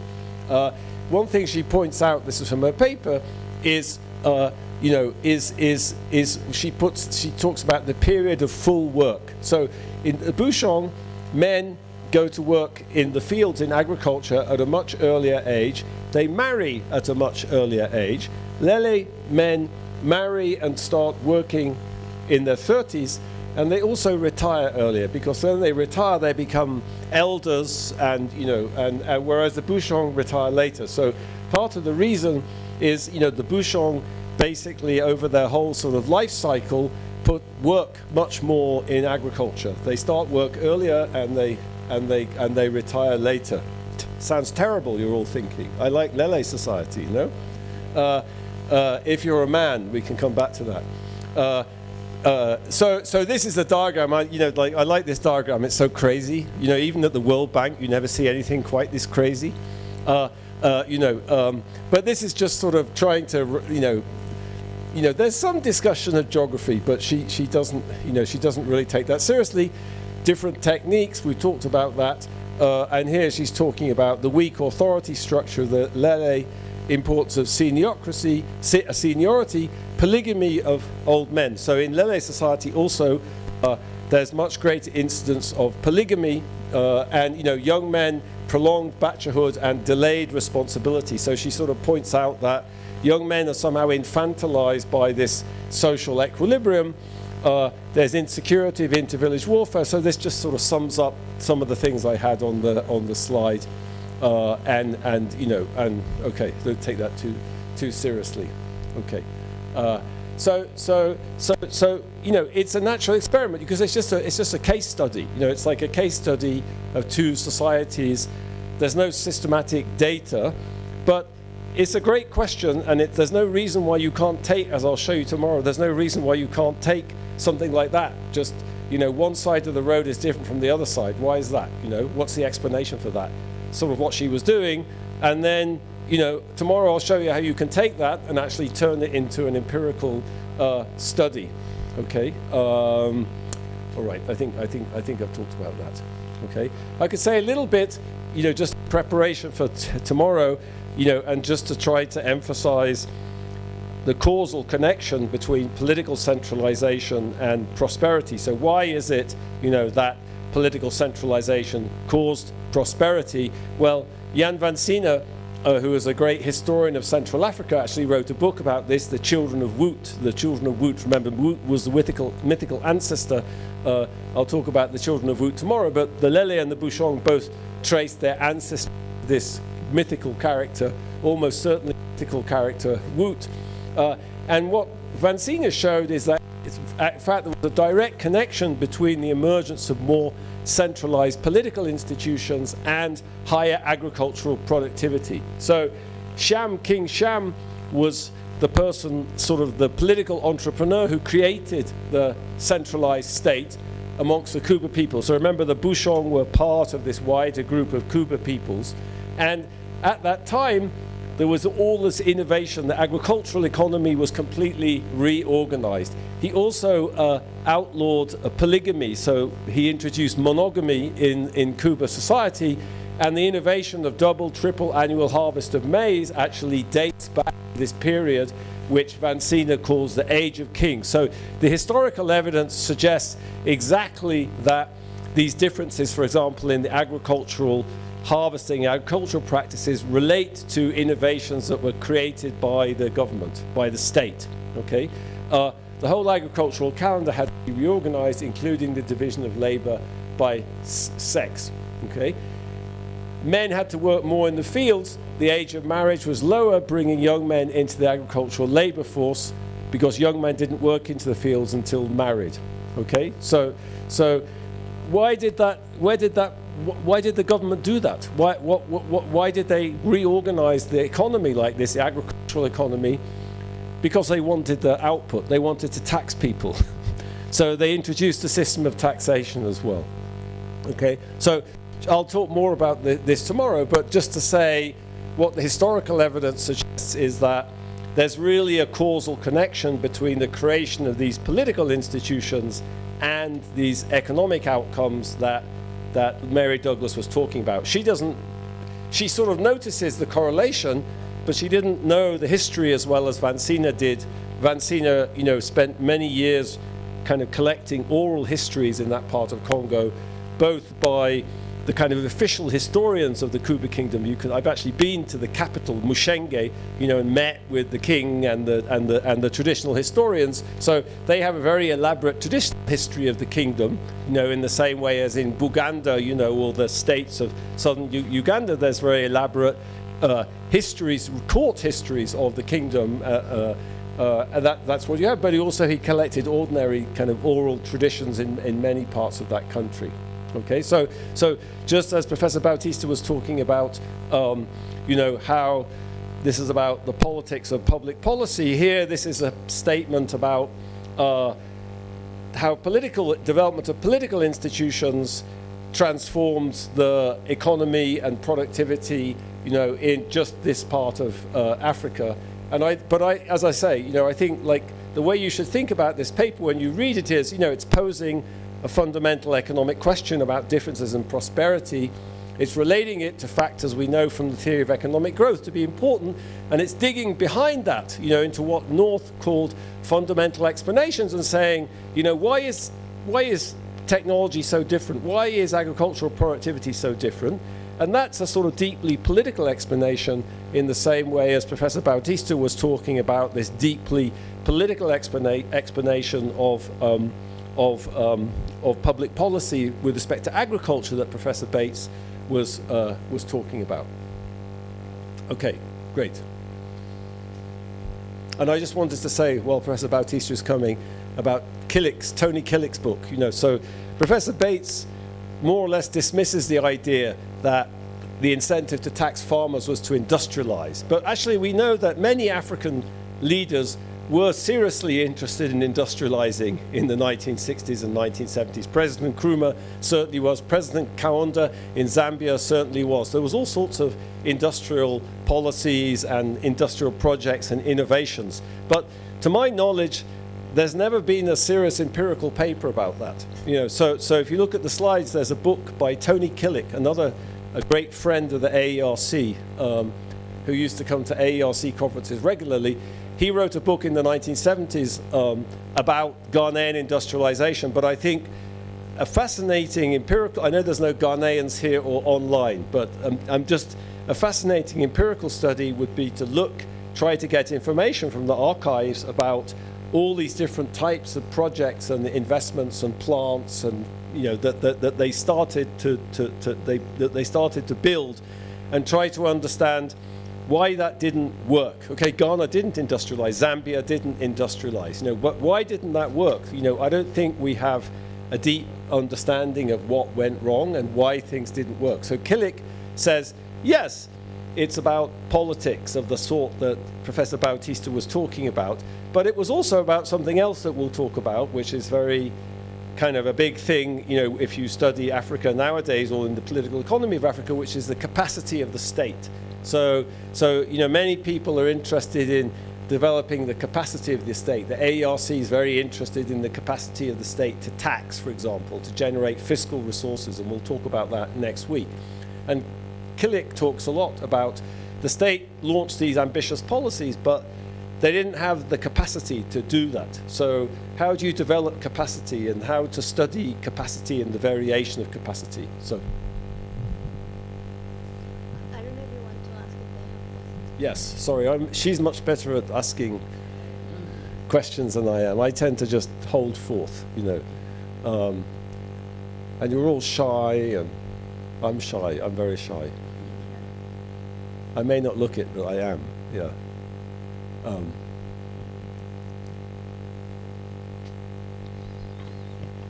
Thank you so much for the wonderful presentation. Mine is just an observation. According to Betts, he comes from a political background. So to him, the issues to do with agriculture failure, low productivity, and the other factors are more political. However, there are some economic and the social issues that really affect agriculture that are not political. So we can't wipe out the government completely, because sometimes the market failures, for example, the provision of public goods, the one you mentioned of, and some externalities where markets fail to clear, we will need the government. So this book is more on the political sense. That's what I pick. But the problems are beyond politics. Some are economical, some are social. Yeah. Yeah, I think that's fine. We're not just going to talk about politics in this course, actually, although we both teach political economy. We're going to talk about other things too, as well as that. So these are just examples, I guess, that have inspired us. I think they're really good puzzles and questions and comparisons, and then we want to, but we're going to look at more things other than politics. Absolutely, you know. And in fact, this next puzzle, this next piece of research that Professor Bautista is going to talk about is actually about politics. Is not the politics is not really the independent variable. Politics is a dependent variable, or governance is a dependent variable, and it's actually culture that's going to be the main explanatory factor. So I think we want to talk about all sorts of things. Yes, absolutely. Yeah.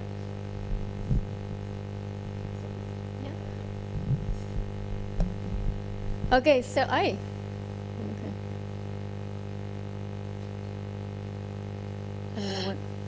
thank you. So the next, we're moving to Italy, from Africa to Italy, and I guess so we're going to go in detail on Robert Putnam's book, Making Democracy Work. And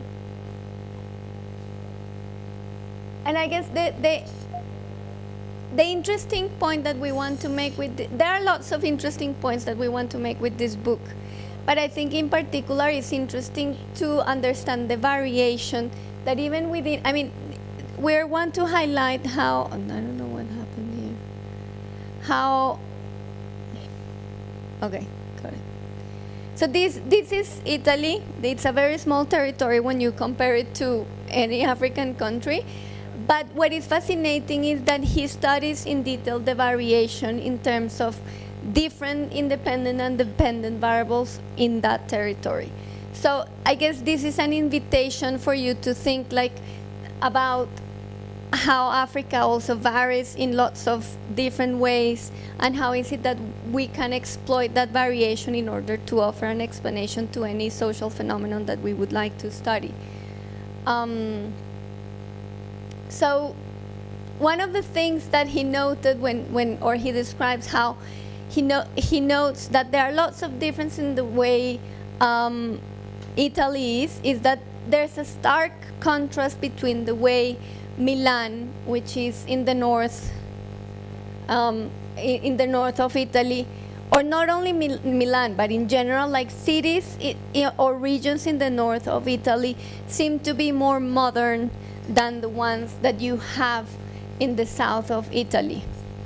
So he was fascinated by the dramatic differences that he observed when you travel from north to south. And he basically says, like, traveling from Seveso outside Milan to Pietrapertosa in Basilicata was to return centuries in the past. In the 1970s, and he gives an example to portray how backward Pietrapertosa was in the 1970s. So many Pietrapertosa lived still in 1 and 2 room stone hovels, clinging to the mountain face just below the rocky summit to which their ancestors repaired many generations ago. And I guess this is an image of what he is trying to describe. You see how the houses are basically attached to the rock.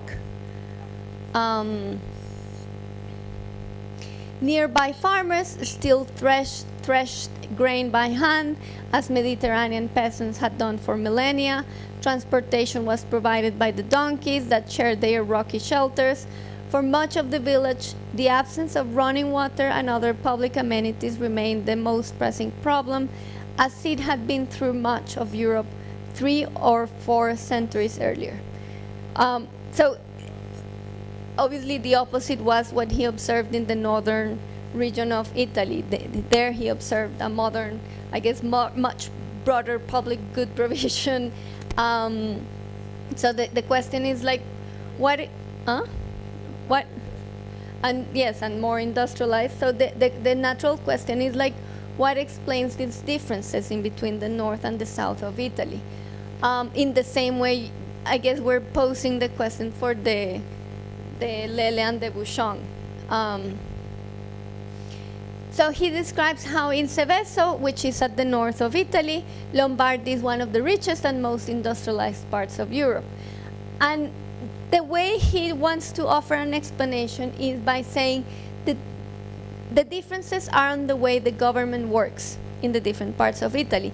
And what is actually striking is that these differences have persisted. Yes, his work is from the 1970s, but if you still go to Italy and you visit Milan and you travel to the south, you still observe that there are differences in terms of industrialization processes, or like how efficient is the government dealing with one request that you might have, or responding to citizens in general.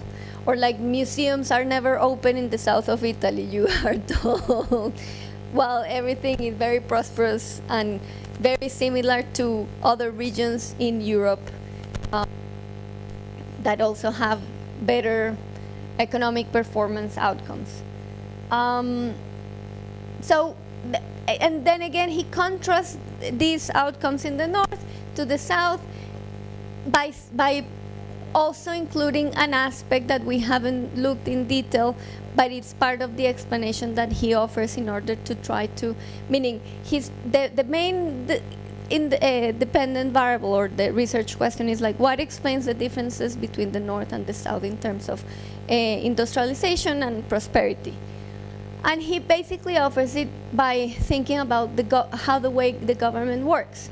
So even finding officials in the Puglia regional government in the capital city of Bari proved a challenge. Ordinary Pugliesi must first locate the nondescript regional headquarters. In the dingy anteroom loll several indolent functionaries, though they seem to be present only an hour or 2 a day, and to be unresponsive even then. In the offices beyond stand only ghostly rows of empty desks, meaning there's no one working in the government. If they actually show up, they show up for 1 or 2 hours, and they don't even attend to whatever the people want to complain about. So, and how is the situation in the north? He describes it in the following way. The contrast with the efficiency of the government of Emilia-Romagna in Bologna, which is again in the north, is stark. Visiting the glass-walled regional headquarters is like entering a modern, high-tech firm. A brisk, courteous receptionist directs visitors to the appropriate office where the relevant official will call up a computerized database on regional problems and policies. So I don't know if there is such thing happening in Kenya. Like in my country, Colombia, you have offices that you show up and you have to wait 4 hours and they ask for 1,000 documents and nothing happens. But sometimes you go to the Ministry of Foreign Affairs or the central bank. The central bank is also very efficient. You show up, make a request, and half an hour later, you manage to get whatever you had to do, and you go out. And I'm sure but that's also interesting. Like even inside, like it's not necessary to go north and south or to one region or the other. Even within the same country, you observe exactly those differences. So I guess trying to understand what explains those differences in the way the bureaucracy works, it should be an interesting task to pursue, for example. And again, his independent variables are basically based on the differences in government. So another way of framing the central question is, what are the conditions for creating strong, responsive, effective, representative institutions? And then the comparison between the regions lead us to the following two independent variables: socioeconomic modernity, or the results of the Industrial Revolution, and civic community, which is the patterns of civic involvement and social solidarity. So again, these look like very abstract terms, but what is very nice about that book is also that for 20 years, they managed to collect data on trying to capture these two aspects on what is it that we mean by modernity and what is it that we mean by civic community. And they have different ways of trying to assess these two concepts that seem loose and vague, but they managed to put it in concrete ways, which we are going to look into detail tomorrow. So for him, modernity, I don't know if, is that a word we use? Okay, or like, yes, okay, I guess we can put it. It's correlated with governance, but it's not the fundamental cause. So fine, good governance allows to explain some of the difference, but I guess one can think that good governance is also explaining something else, which is exactly the main contribution of his book, which is this concept that is called social capital. So features of social organizations such as trust, norms, and networks that can improve the efficiency of society by facilitating coordinated actions. Are you familiar with like why is that trust is important in any society, and or like why is it that we care about this type of aspects in a society? I know I threw a question, but okay. No, I'm asking them, like, why do we think that trust could be important in order to provide like a better governance?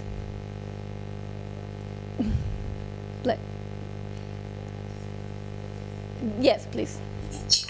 I can say trust is important because for a society to prosper, there is need for coordination between the leadership and the citizens.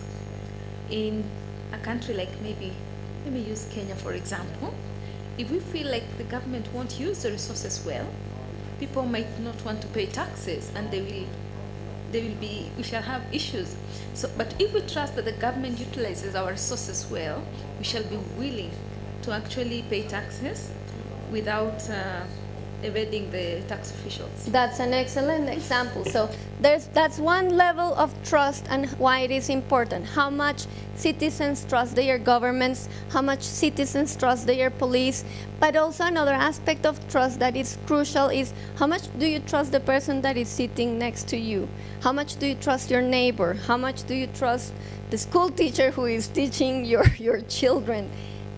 Those aspects are very important in a society, and that's what is so beautiful about this book, that he manages to demonstrate how things that I guess we don't assign it like a heavily explanatory power are actually the reason why he observes that managed to explain the differences between the north and the south of Italy. But now he goes, and that this is, and you will see how we are going to connect all of these concepts with future papers that we are going to study in the future, and using the case of Africa, how much trust is important in the African context. So why is it that now the question that he raises is like, why is it that the south of Italy has less social capital than the north? And for him, it depends on the way, on history, basically. So he suggests that the south was colonized by Normans that imposed a feudal society. And what we know about feudalism is that it's very hierarchical, and it's in a way tyrannical against like people who are the workers or the farmers. So that inequality brings a lot of distrust or like negative ways in which societies can get organized and integrated in very few hands, while in political power seem to have been more spread about in the north, like in making sure that citizens were better integrated in the making of decisions or demanding different things. So that's important. So here what we can conclude is that his main dependent variable is the quality of governance in order to explain the prosperity that he observes. So again, like Bates, there are different layers of the dependent variable. So one can assume that he observes a more prosperous north versus south of Italy, but I guess he doesn't want to define it just on the economic performance. There's something more complicated than that, which is the quality of governance, and at the end that's going to be the main dependent variable, the quality of governance. And we're going to look into detail how is it that he measured that tomorrow. And the main explanatory variables are going to be the history, meaning having been colonized by the Normans or developing in these republican governments,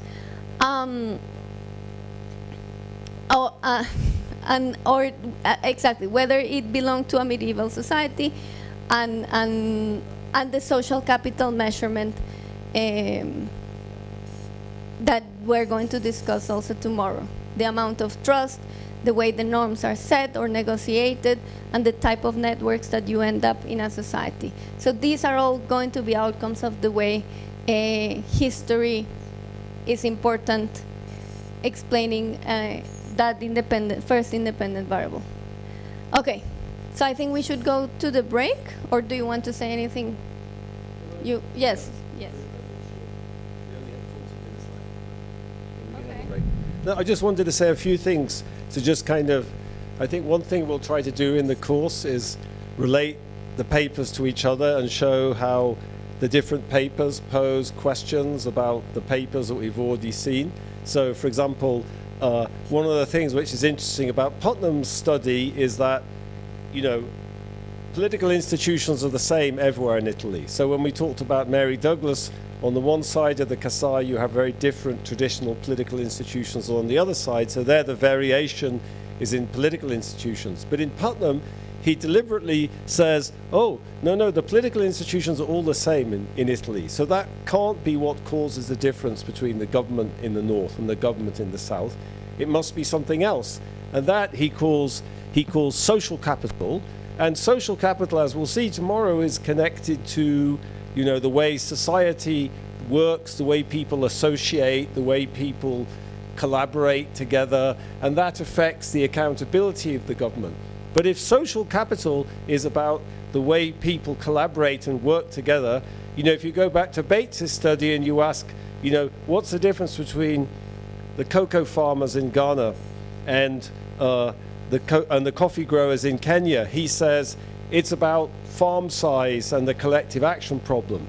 But maybe it could also have something to do with social capital. It could be the social capital in Kenya.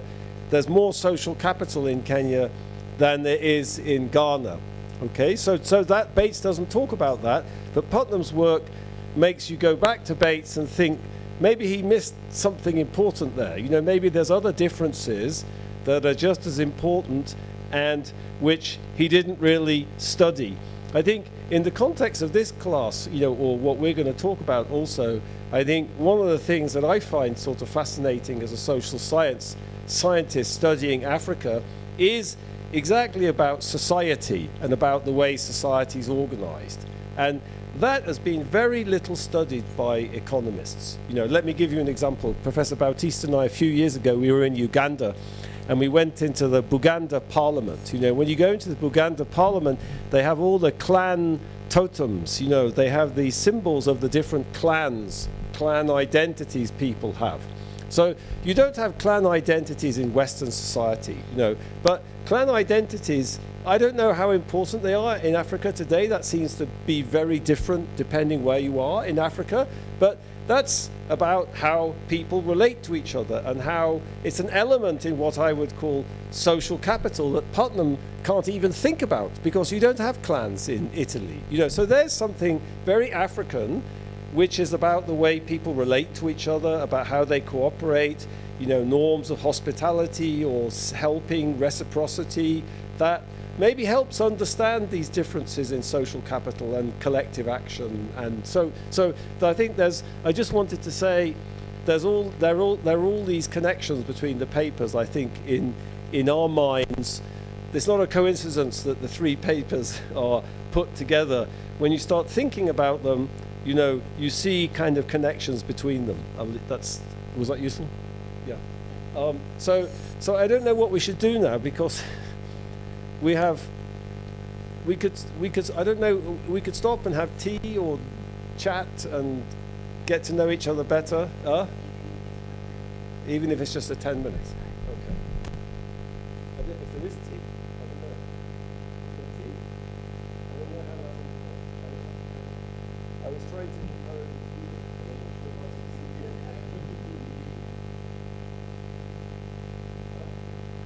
this class with my colleague Maliha, who is a gender expert, and she told me, like, fine, you can teach that, but where are the women in that text? And I told her, like, there are no women. So in a way, that opened a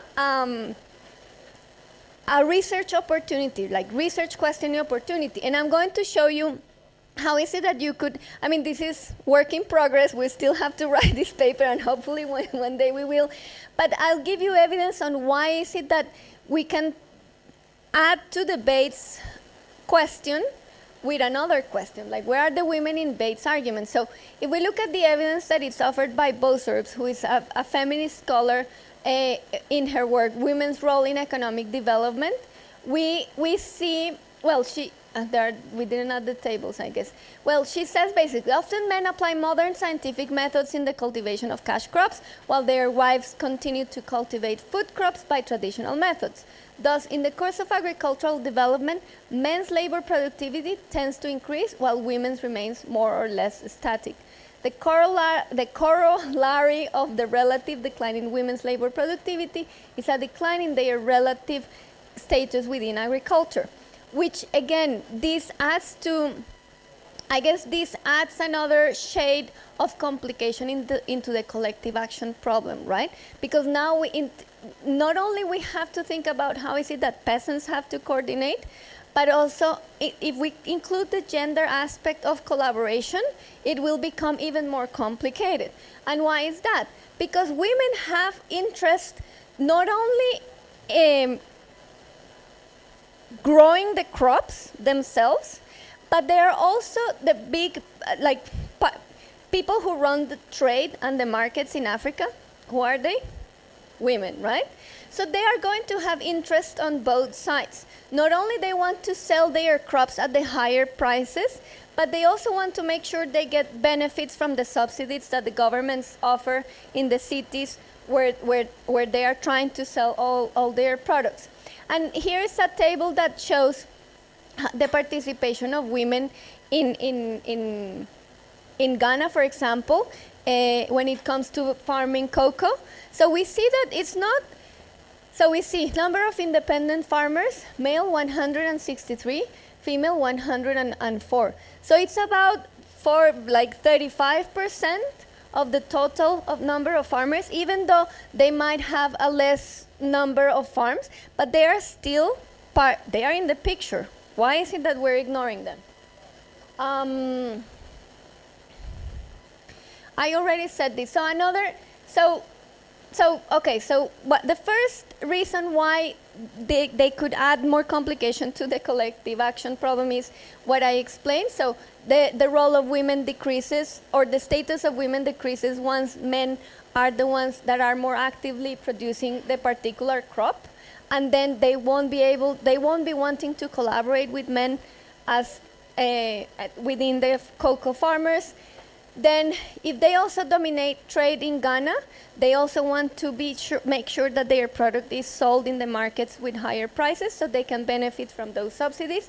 And again, Akan society is matrilineal, and this is the region where most cocoa was farmed in Ghana, for example. So that could be another source of conflict between men and women.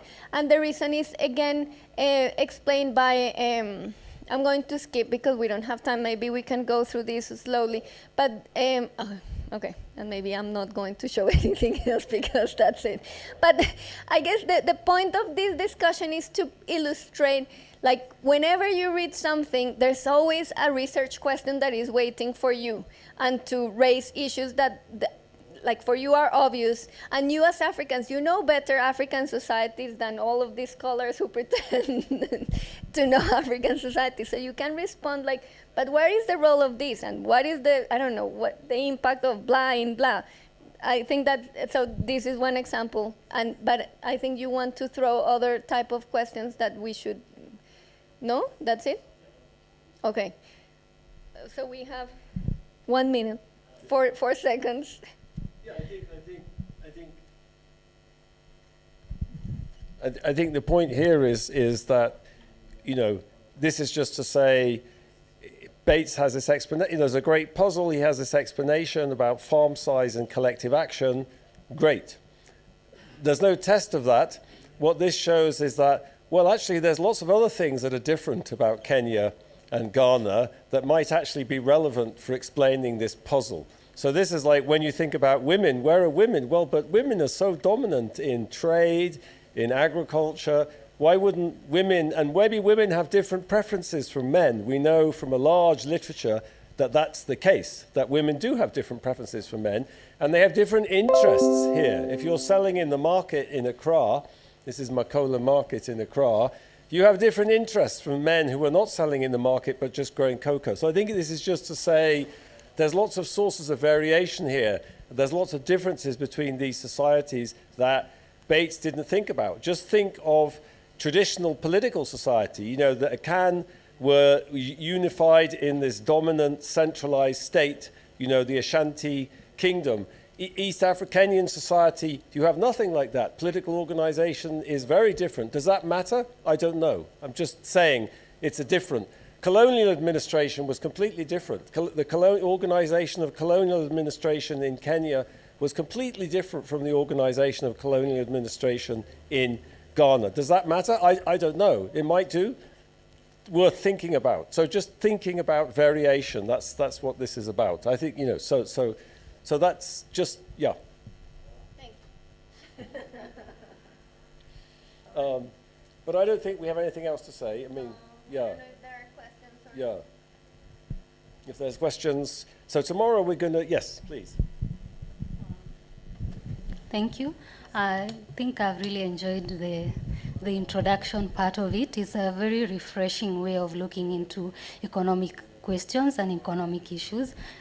Putting that political aspect, as I think for me, I was expecting this whole training program to be more of hardcore econometric, but I'm really, really enjoying this other aspect of politics and the role it's playing in economics. And thinking of even what Bates could have missed out. I come from a pastoralist community, and I am seeing whatever he was looking at is more of crop production and agricultural policy with regards to crop production, and completely missing is the role of pastoralism. Because even at the beginning of, let's say when Kenya started having policies in agriculture, there was a concentration on crop production, and totally missing was the aspect of pastoralism. Like even sessional paper number 10 of 1965 wanted to concentrate resources in high potential areas at the expense of low potential areas. So there's also that aspect of agricultural crop producers versus pastoralist livestock producers. So it's also an important aspect. Thank you. Yeah, exactly. So that he doesn't consider that at all. Yeah. So that's super interesting. I think we're all in favor of econometrics, and there's going to be regression starting tomorrow. But you know, at least the way, I won't speak for Professor Bautista, but the way I think about research is, what matters about research is having a good question. You know, having a question that I care about, that you feel passionate about, and you care about the answer. After that, you get an answer you get the best answer that you can. And that often involves econometric techniques and hypothesis testing, and we're going to talk about sort of some kind of the good news about that is there's only a few research designs that you need to know about, and we'll talk about those. We're going to start talking about them tomorrow. We'll probably talk about them for the rest of the course. But I do think, you know, that the question is, if you don't have an interesting question, I don't care what research design you have. Like, it's not, I don't, you know, so I think, I mean, there's many sorts of questions. You know, we're just posing particular sorts of questions here, which we hope will be fun, and you know, which you can speak to and kind of engage with based on your knowledge and experience. But for me, the econometrics is always secondary to the intellectual question. It's the intellectual question that's the most important thing. And that's what we'd really, you know, if you came away from this course asking different questions about Africa and about social science, and kind of you got really excited about that, but you didn't know any more econometrics than you do now, I think we'd be happy, right? Yeah.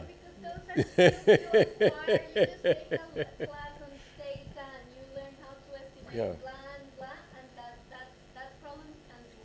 Yeah, exactly. And I think that's exactly right. Yeah. Can you remind us your name when you Yes. I'm Moses. Just asking, what in your view should inform a research question? Is it your own observations, your thinking, or existing studies, or something else?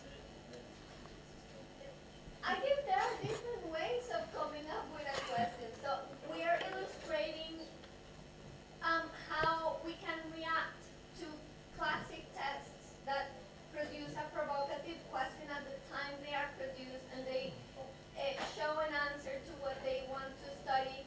But I guess you do it by reading and learning and contesting different views, or thinking, oh, but they really missed this, and this is something very important that also explains whatever it is that they want to understand. Or this is not the right way of understanding, which is, I think, what happens in when you read about Africa, like scholars from the West want to impose certain ideas or worldviews and reproduce them into the way Africans think, and then it's one job to try to contest, like, this is not how things work here. Like, why is it that? So I guess my more precise example is like the role of women in African society. Women are way much more powerful in for example, in Ebola and in Nigeria than whatever they have been in the West. They have held positions in councils, and there's a group of women that are called the Umara, who are consulted in their communities, and they always have the last word when it comes to settling different disputes. And this is never, like, this has, because of the way colonialism worked, they always try to diminish the role of women in Nigeria, for example, and especially in this part of Nigeria. And then, surprise, surprise, 1929, the Women's War came, and this is what changed the way the British people rule Nigeria. And it's the power of women, because they undermine their role in their traditional society. So I guess what I want to say here is that there are worldviews that are imposed, and then one way of trying to create another question is reacting with the way you view your world and thinking, this is not I cannot relate to that idea because this is my understanding of this phenomenon. I guess that's another way. I don't know if that's. Yeah, and I think anything, a newspaper article. Yeah. And I stood up and talked, and I threw away the notes I had, and I said, look, I've been doing research in Africa for 25 years. I'm not sure any African ever learned anything from me, but I learned a lot from them, and ever learned anything from me. But I learned a lot from them, like who understands how that works? Yeah, maybe you do. I've never met anyone at the World Bank who understands what goes on in Rwanda. Why Rwanda? Okay, we should stop. You've all been here for 3 hours. And, yeah.